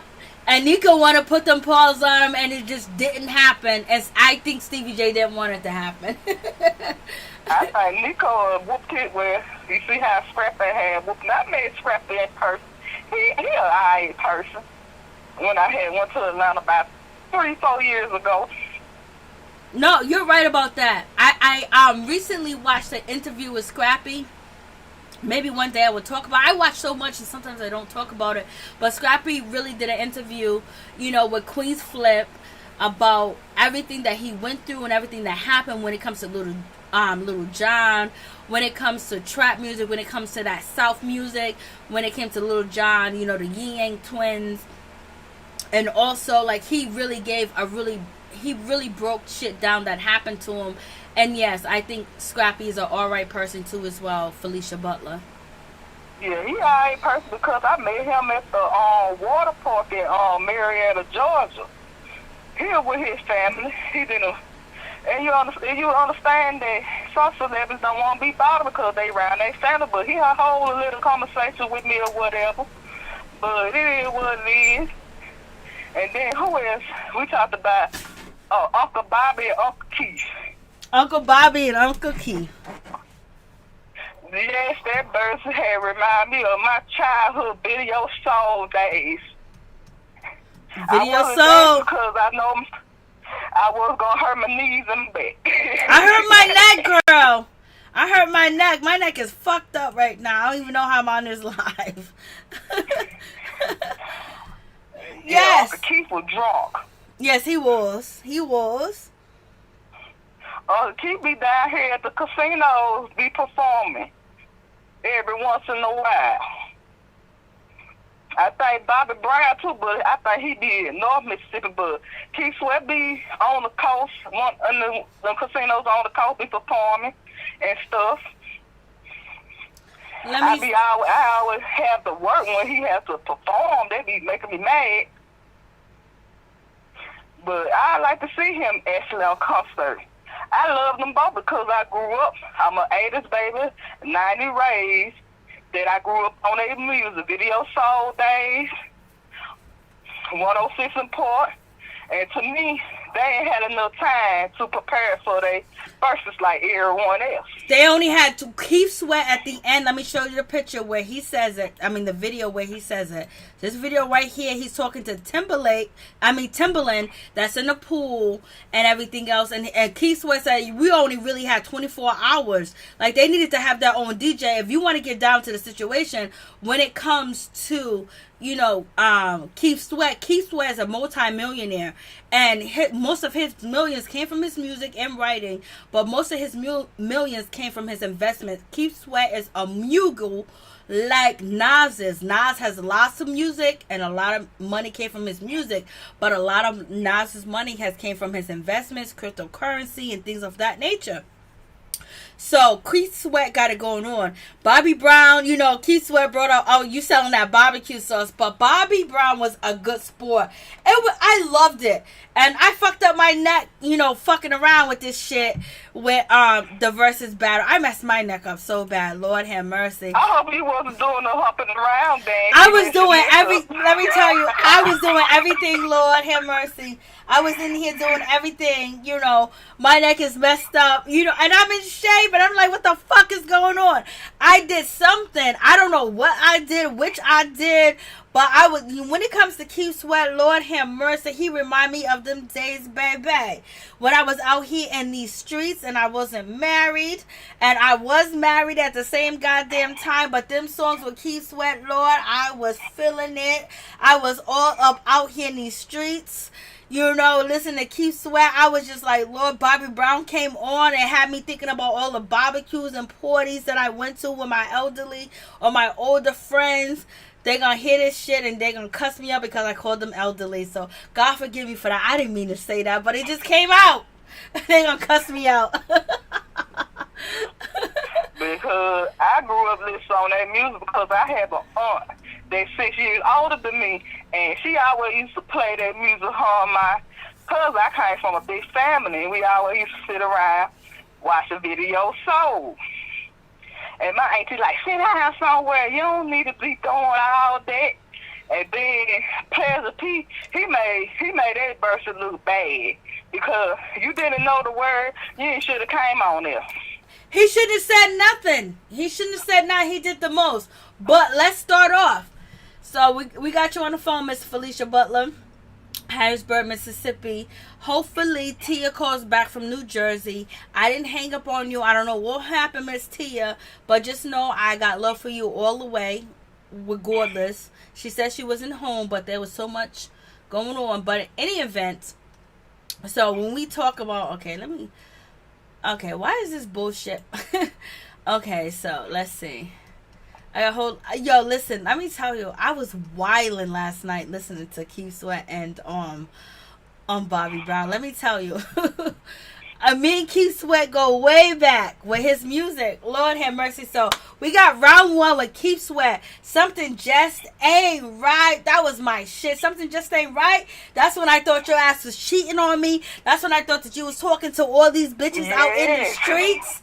Yeah, something ain't right. Like, I know something ain't right. I'm dreaming about you cheating on me, motherfucker.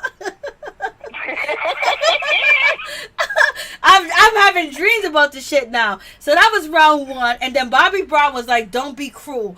I love Don't Be Cruel, but I was, when it comes to Don't Be Cruel, that's a banger. We ain't gonna lie. But Something Just Ain't Right, it's a banger too as well. But the majority of the people said when it comes to round one with Something Just Ain't Right, and Keith Sweat is doing his low down dirty little dance, and Bobby saying don't be cruel. He's riding in the Benz and the black Benz, and you ain't seen no NIGGs, with a Benz back in the day like that. Don't be cruel. And then he had that beautiful woman sitting in the passenger seat with him. But anyways, round one, the winner for majority of the votes was Don't Be Cruel. So what do you think about Don't Be Cruel and Something Just Ain't Right with Keith Sweat? So who do you guys think won that round? My opinion, Keith Sweat should have won that round because Don't Be Cool. I like the crew. Don't knock me. I like the song, but Keith Sweat with that song, that a lot of people can relate. Yeah, that song right there. Yes, Bobby Brown won that round, but I agree with you. I believe Keith Sweat, that song just hit so hard. Even, I'm a woman, I'm talking about that, but there was dudes at the same time saying something just ain't right.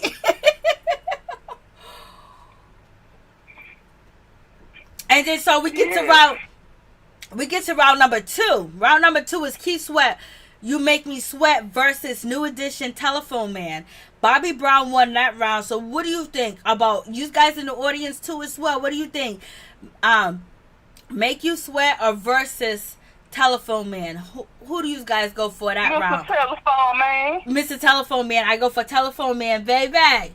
Monica Hill said, Keith Sweat. Telephone Man.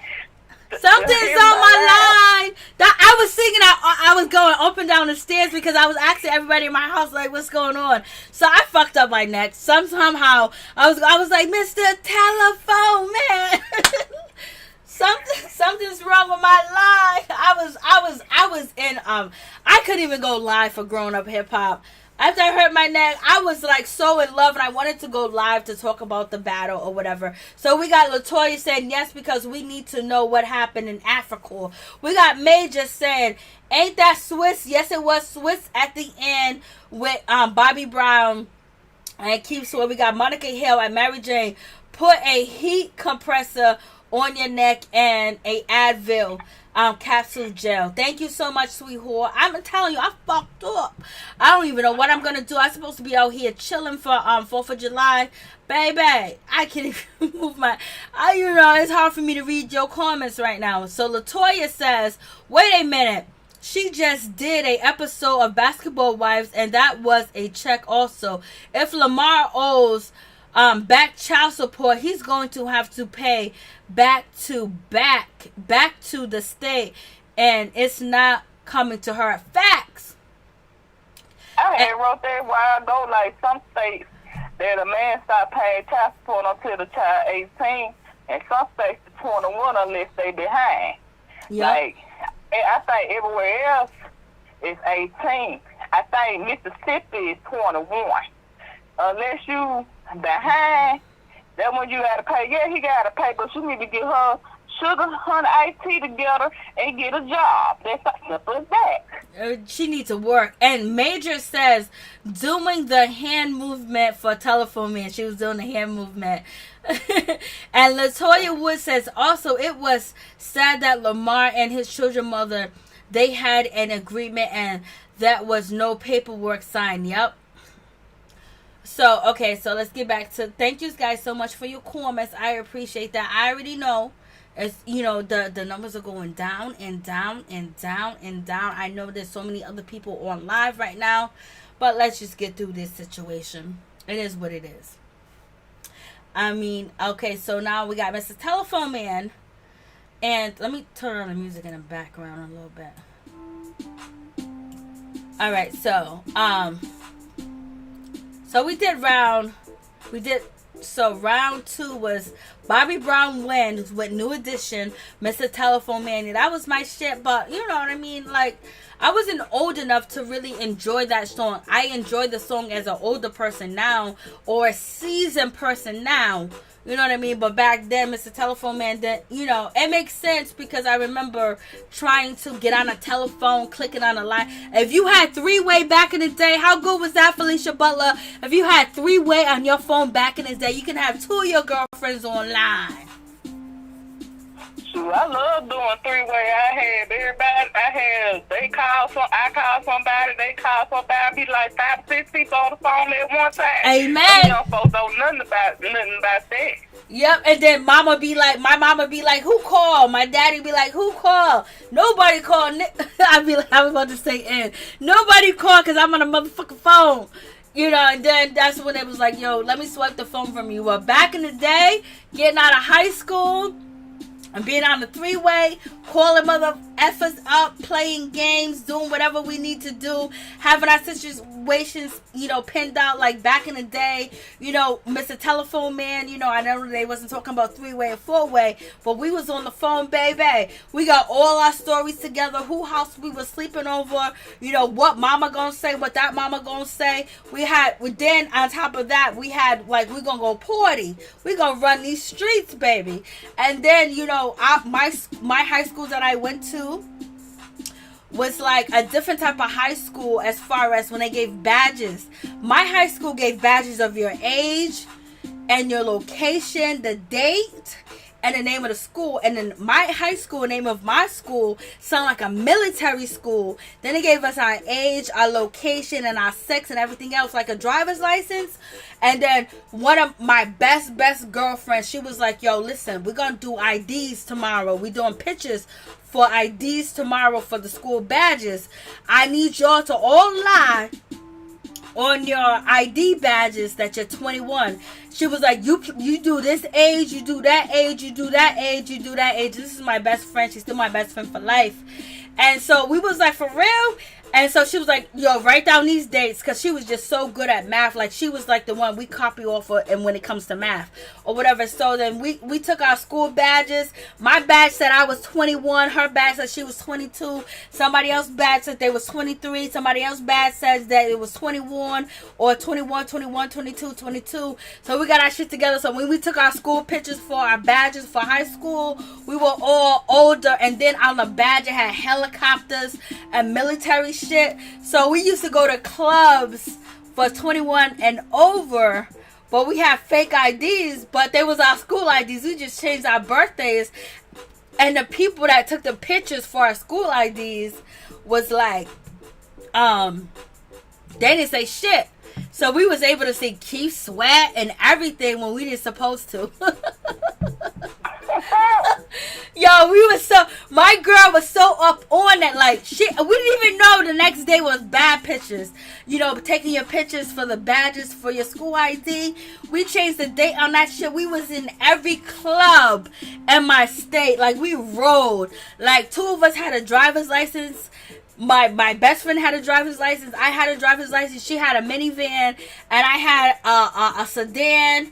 Baby, we was in them cars. We saw Keith Sweat.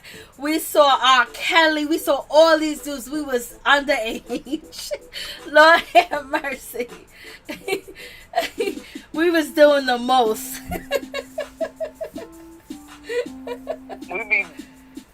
I think we used to do the same thing. We were younger, but we didn't have school. I don't think our school ID just had our grade on it. They didn't have our age, but I had family members that we all looked alike, and we just make fake IDs to pass around. And we used to go to the club. We used to be all in Louisiana and stuff, because what the part of Mississippi I'm really from, we like 10 to 15 minutes from Louisiana. We used to be all in Baton Rouge, out in New Orleans. about it. Try to see everything, trying to be bad. Now you can't pay me to go nowhere. Lord have mercy. I'm trying to tell you, we was in these streets. You know, I've seen so many artists, so many different performances. I've been to so many different places all over the United States because we had them fake IDs from school. And we worked, like I told you, I worked shoveling snow. I worked passing out, flyers. Then my mother went down there to the city hall and got the paperwork that I can work, blase in the third. And all of our friends, we did the same thing. My mother started the trend with, I know you want to work, baby girl. So, okay. So, I'm going to go downtown with you to get the papers. It was a whole, situation going to get your working papers, as a teenager. All types of, like at the time, it was just like a bad, dangerous situation to go get your working papers because where they were located at. And it was like, oh, it's so bad. It's so dangerous. I was like, I told my mom, I said, listen, mama, we gotta go get my working papers. She was like, it's dangerous down there. I was like, I'm ready to slice somebody up if they fuck with us. I was like, I need my working papers because I know I can work, I can make more money or whatever. But it was in a bad location because it was downtown in the city, and it was at a time where the government was so bad on gays. The government was so bad on homosexuality, and also, homeless people. And it was like everybody looked at them like dirt and being scared of them, blase in the third. And so they hung around in the city, Vietnam vets, people that participated in the war, people that had their own property and lost it because mental illness, and then like mental health facilities closed in our city for these people to get the help. And so they was running around the city. I wasn't scared. My mom was like, I'm scared to go down. I was like, we need to go down there straight up. And so like going down there in a regular car wasn't a situation because you couldn't park, and you got to stay in the place for to get your working papers for a minute. And so my mom was so cool. My mom ended up getting like 18 people that were my friends back in the day. They're working papers so they can work a regular job and make their summer school money, make money to buy clothes for summer school, to have money for lunches and money for different things to make them look better. And my mother was like, my mother didn't oppose the situation. So it was like 18 of us that went down there. And it was like, these are all your kids? My mama was like, yes, they're all my kids. I love them.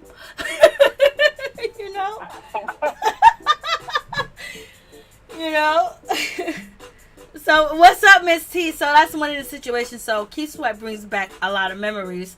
And also, when it comes to Bobby Brown, I was like, damn, when he played Whitney Houston in his hits, having Whitney Houston on a hit should just blow somebody out, but it didn't. And so we was on Telephone Man. That was number 2, round 2. So number 3 was Keith Sweat, How Deep Is Your Love? You know how much I love How Deep Is Your Love by Keith Sweat. Oh my God, if you didn't bow down to a female like me and I didn't bow down to you, How Deep Is Your Love by Keith Sweat, Lord have mercy, versus New Edition, Jealousy Girl. So who do you think won that battle between Keith Sweat, How Deep Is Your Love versus New Edition, Jealousy Girl? What do you think? Who do you think won? I think Keith Sweat won that round because How Deep Is Your Love is remember a song like a case. If you propose to somebody and you play that song on the background, like How Deep Is Your Love. Amen. Yes, sir. I'm with you, Felicia. Like, I'll start singing. I will play the music, but you already know YouTube is going to fuck me up if I do it. Because I got the video. I got, like, what you see in the background, I got all the music lined up, but you already know how YouTube is going to do me. You see how YouTube did me on my other channel, this channel and my other channel, so I ain't going to even do it, but I want to. And so, yes, but the people agree with you because Keith Sweat won that round, How Deep Is Your Love, and that's round 3. And so we go on to round 4. Let me see if I can change up the, let's go back. I have it on my cell phone, everything on my cell phone, because I recorded it from the beginning to the end. Because I was like, why ain't y'all paying attention to Keith Sweat and, Bobby Brown? So round 4 was Keith Sweat, I Will Give All My Love to You. That's my shit. New Edition, Girlfriend. I would give All My Love to You. Oh my God. You know how someone Keith Sweat give. Keith Sweat is not like, I wouldn't say he got crazy vocals, but that song when that music came out was the shit. So I'll give him All My Love to You versus New Edition, Girlfriend. Who do you like in that situation, round 4? Who do you go for? I know who won, what the people say. Who do you think, Felicia Butler? What the song was again? Not. I will give all my love to you. Keith Sweat, because everybody know that them type of songs that he made was, you gonna end up having a baby. Baby, you already know. So you're right. Keith Sweat won that round versus New Edition, Girlfriend. You go ahead, girl. Go ahead, girl. You're right. Keith Sweat won. I give All My Love to You. Listen, let me tell you. Lost a lot with Keith Sweat back in the day. But we got round 5. Keith Sweat and Left Eye. How Do You Like It? And you got Bobby Brown versus Girl Next Door. Girl Next Door, because Girl Next Door was a hit back in the day. Because he telling how the type of girl that you got. Facts. But it didn't win on popular opinion. On popular opinion, Keith Sweat won with How Do You Like It featuring Left Eye. You already know. Anything with Left Eye in it, Left Eye, you're going to possibly win. Okay, round 6 was Keith Sweat, Right and Wrong Way. Right and Wrong Way, that was my shit. Oh, Lord. Oh, my God. With Right and Wrong Way about Keith Sweat, let me tell you, it was my shit. I was doing my thing back then. I was driving. I had my own job. I was making that money, you know. So it was crazy. Versus New Edition, Hit Me Off. Oh, you may be young, but you ready won that one, because Hit Me Off, that was their comeback album when they back in '96. That was they first put on video. So, but can't nobody top that. Right and Wrong. And when you young and you ready, that's a relationship song when you first got into your other solicited other. I love that song. If I still play that song right now, I want to play it right now, but I can't because I got the video uploaded right now. I can play the song right now, but you already know how they gonna do me. I done seen like thousands of YouTube channels play the whole versus battle. But if I play it, them niggas gonna be like, oh, you violated the policies. No matter if I do the same tricks as they do, because I know the tricks that they do. But in any event, you are right. Right and Wrong Way won versus New Edition, Hit Me Off. So right, yeah, of course. That was a comeback album. Let me tell you, I got a story about Right and Wrong Way. I can't even tell that story on this channel, but all I can say is there was someone that was so beautiful. I mean beautiful, where everybody was like, this person is beautiful. And I knew this person was beautiful. You know, he wasn't taller than me, but he was beautiful. And everybody was like, he is beautiful. And everybody seen him, everybody knew. There was like, and he was very stuck up. He was very selfish and certain things because, you know, he just got released from a white collar crime. So he was like a multi-millionaire in the hood. But he was able to finagle that situation and get his ass out sooner than he was supposed to because he had money. And he knew how to do these white collar crimes and make sure that the government couldn't chase it back in the day. Now they can chase all that shit. But in any event, I had a core because I was still, you know, a kid out here in these streets. So my car was stored and not stored. And I didn't know if shit went wrong with a car because I just got a car. I just brought it because shit, I've been working all my life. I've been working since I was, you know, 9 years old, 8 years old, out here shoveling snow, putting out flyers, getting my working papers. And I got a car or whatever. It was a Toyota, so it was supposed to last forever. But it didn't. And so Mr. Right in the Wrong Way was one of them things that was just like, woo, Lord help me, Jesus. And no, I haven't met nobody that can top Mr. Right and Mr. Wrong Way when it comes to a whole lot of different things.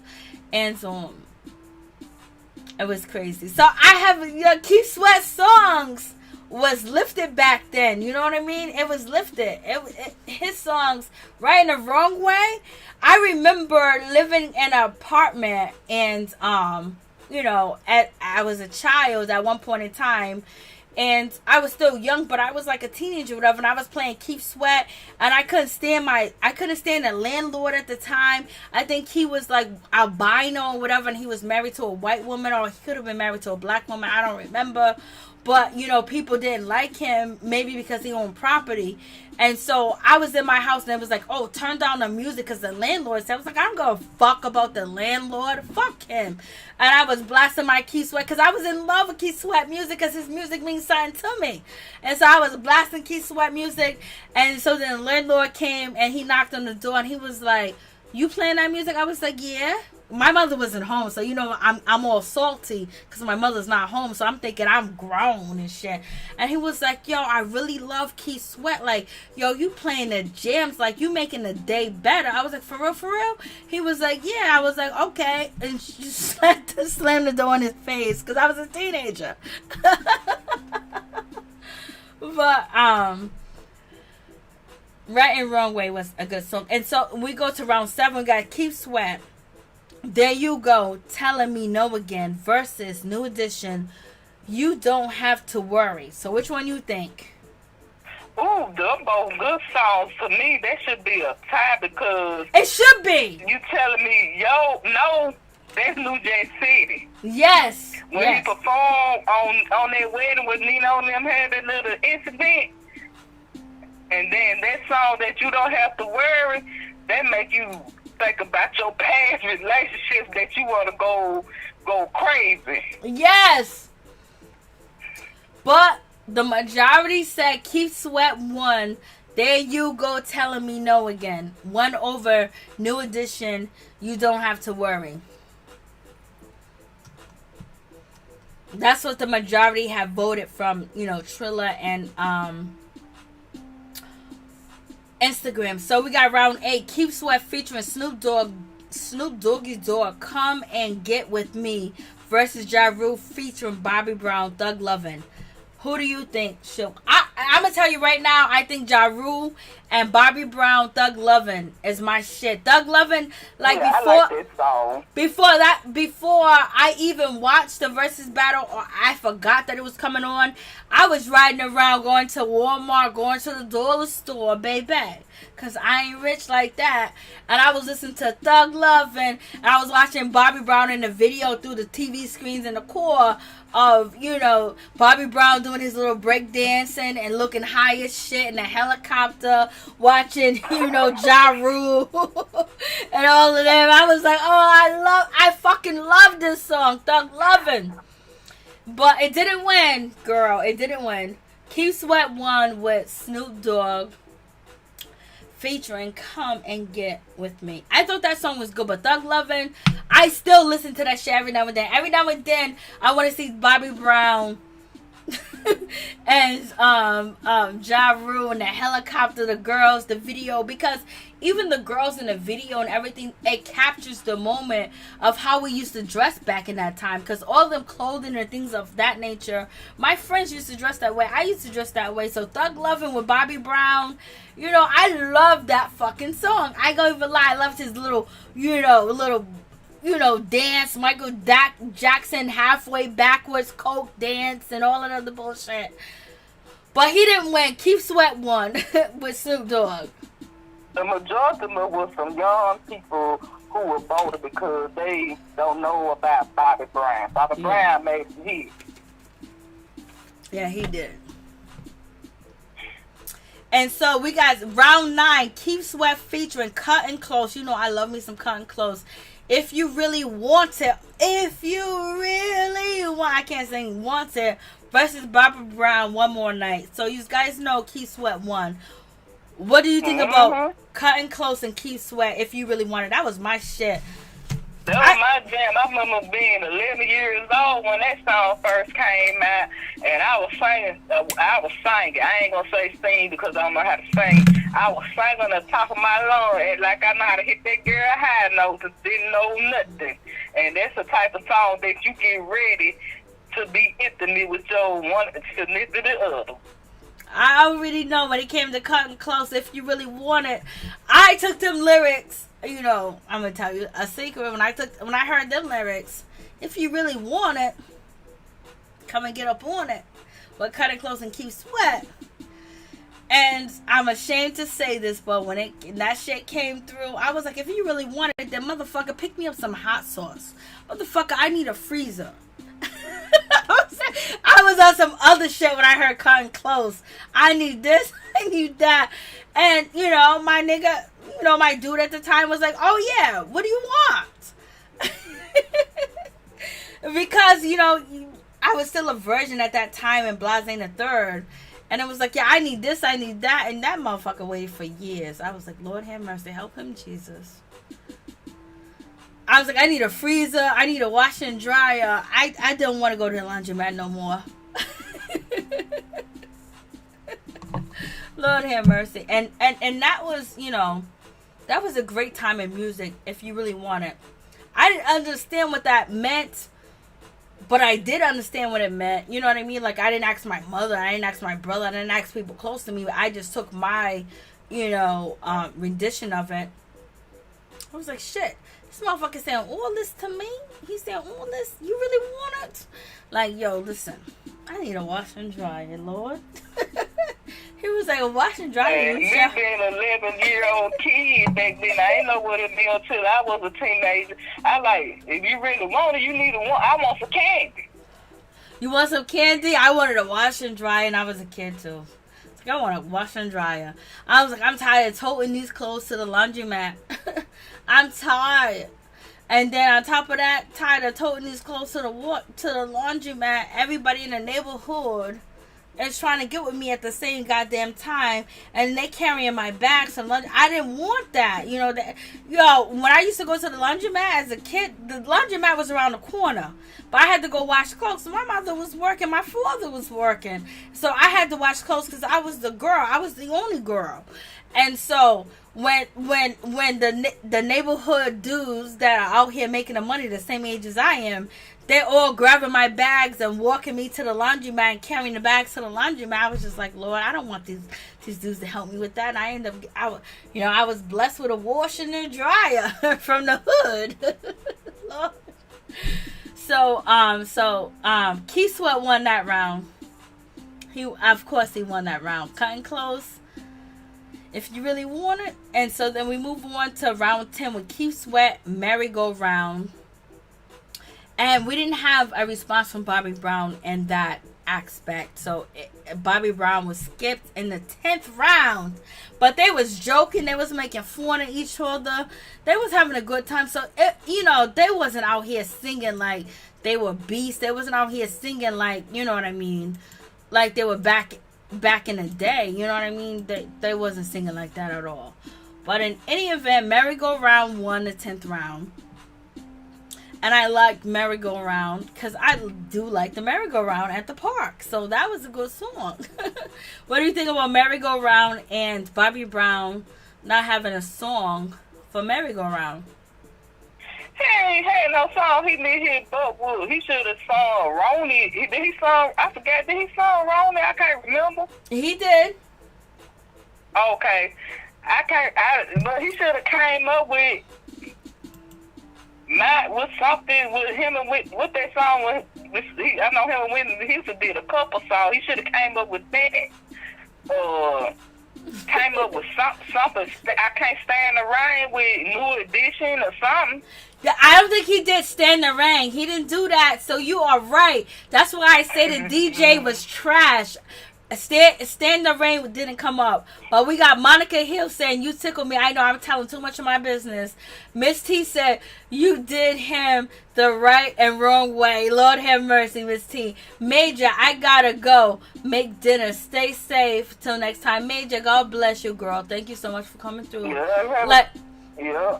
Angel Johnson, Lauryn Hill has nothing on Mary J. Blige. I agree.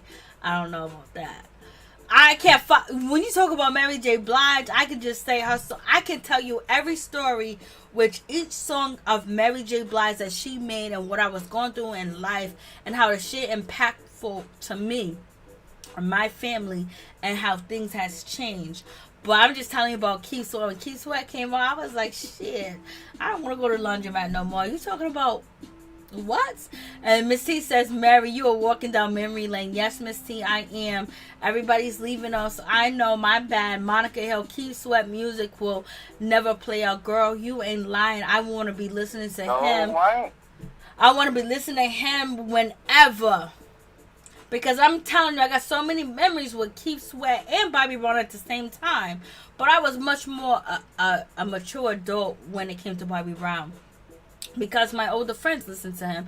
Bobby was high last night, allegedly, Miss T. Lord have mercy. I didn't even go there. Because he's supposed to be clean and straight. Lord have mercy, Miss T.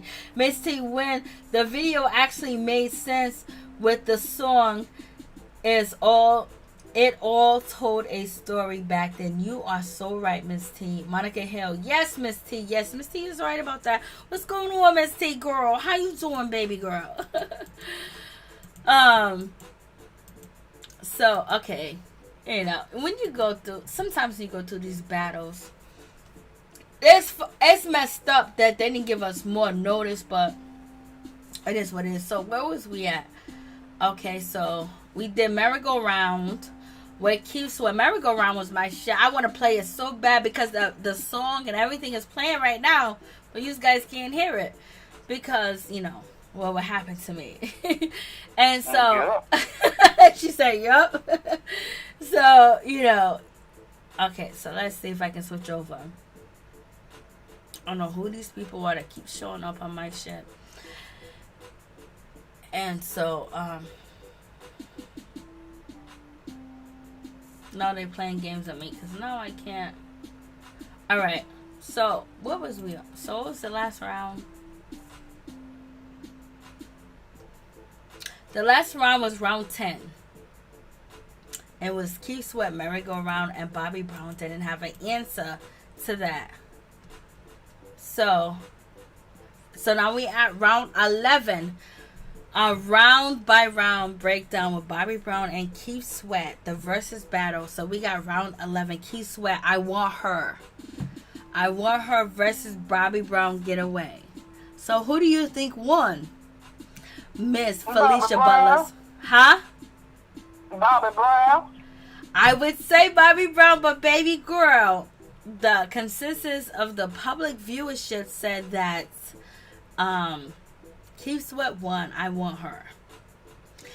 And when I believe that song should have been a tie, in my opinion. I believe, you know, I Want Her versus Bobby Brown, Get Away should have been a tie, but it wasn't.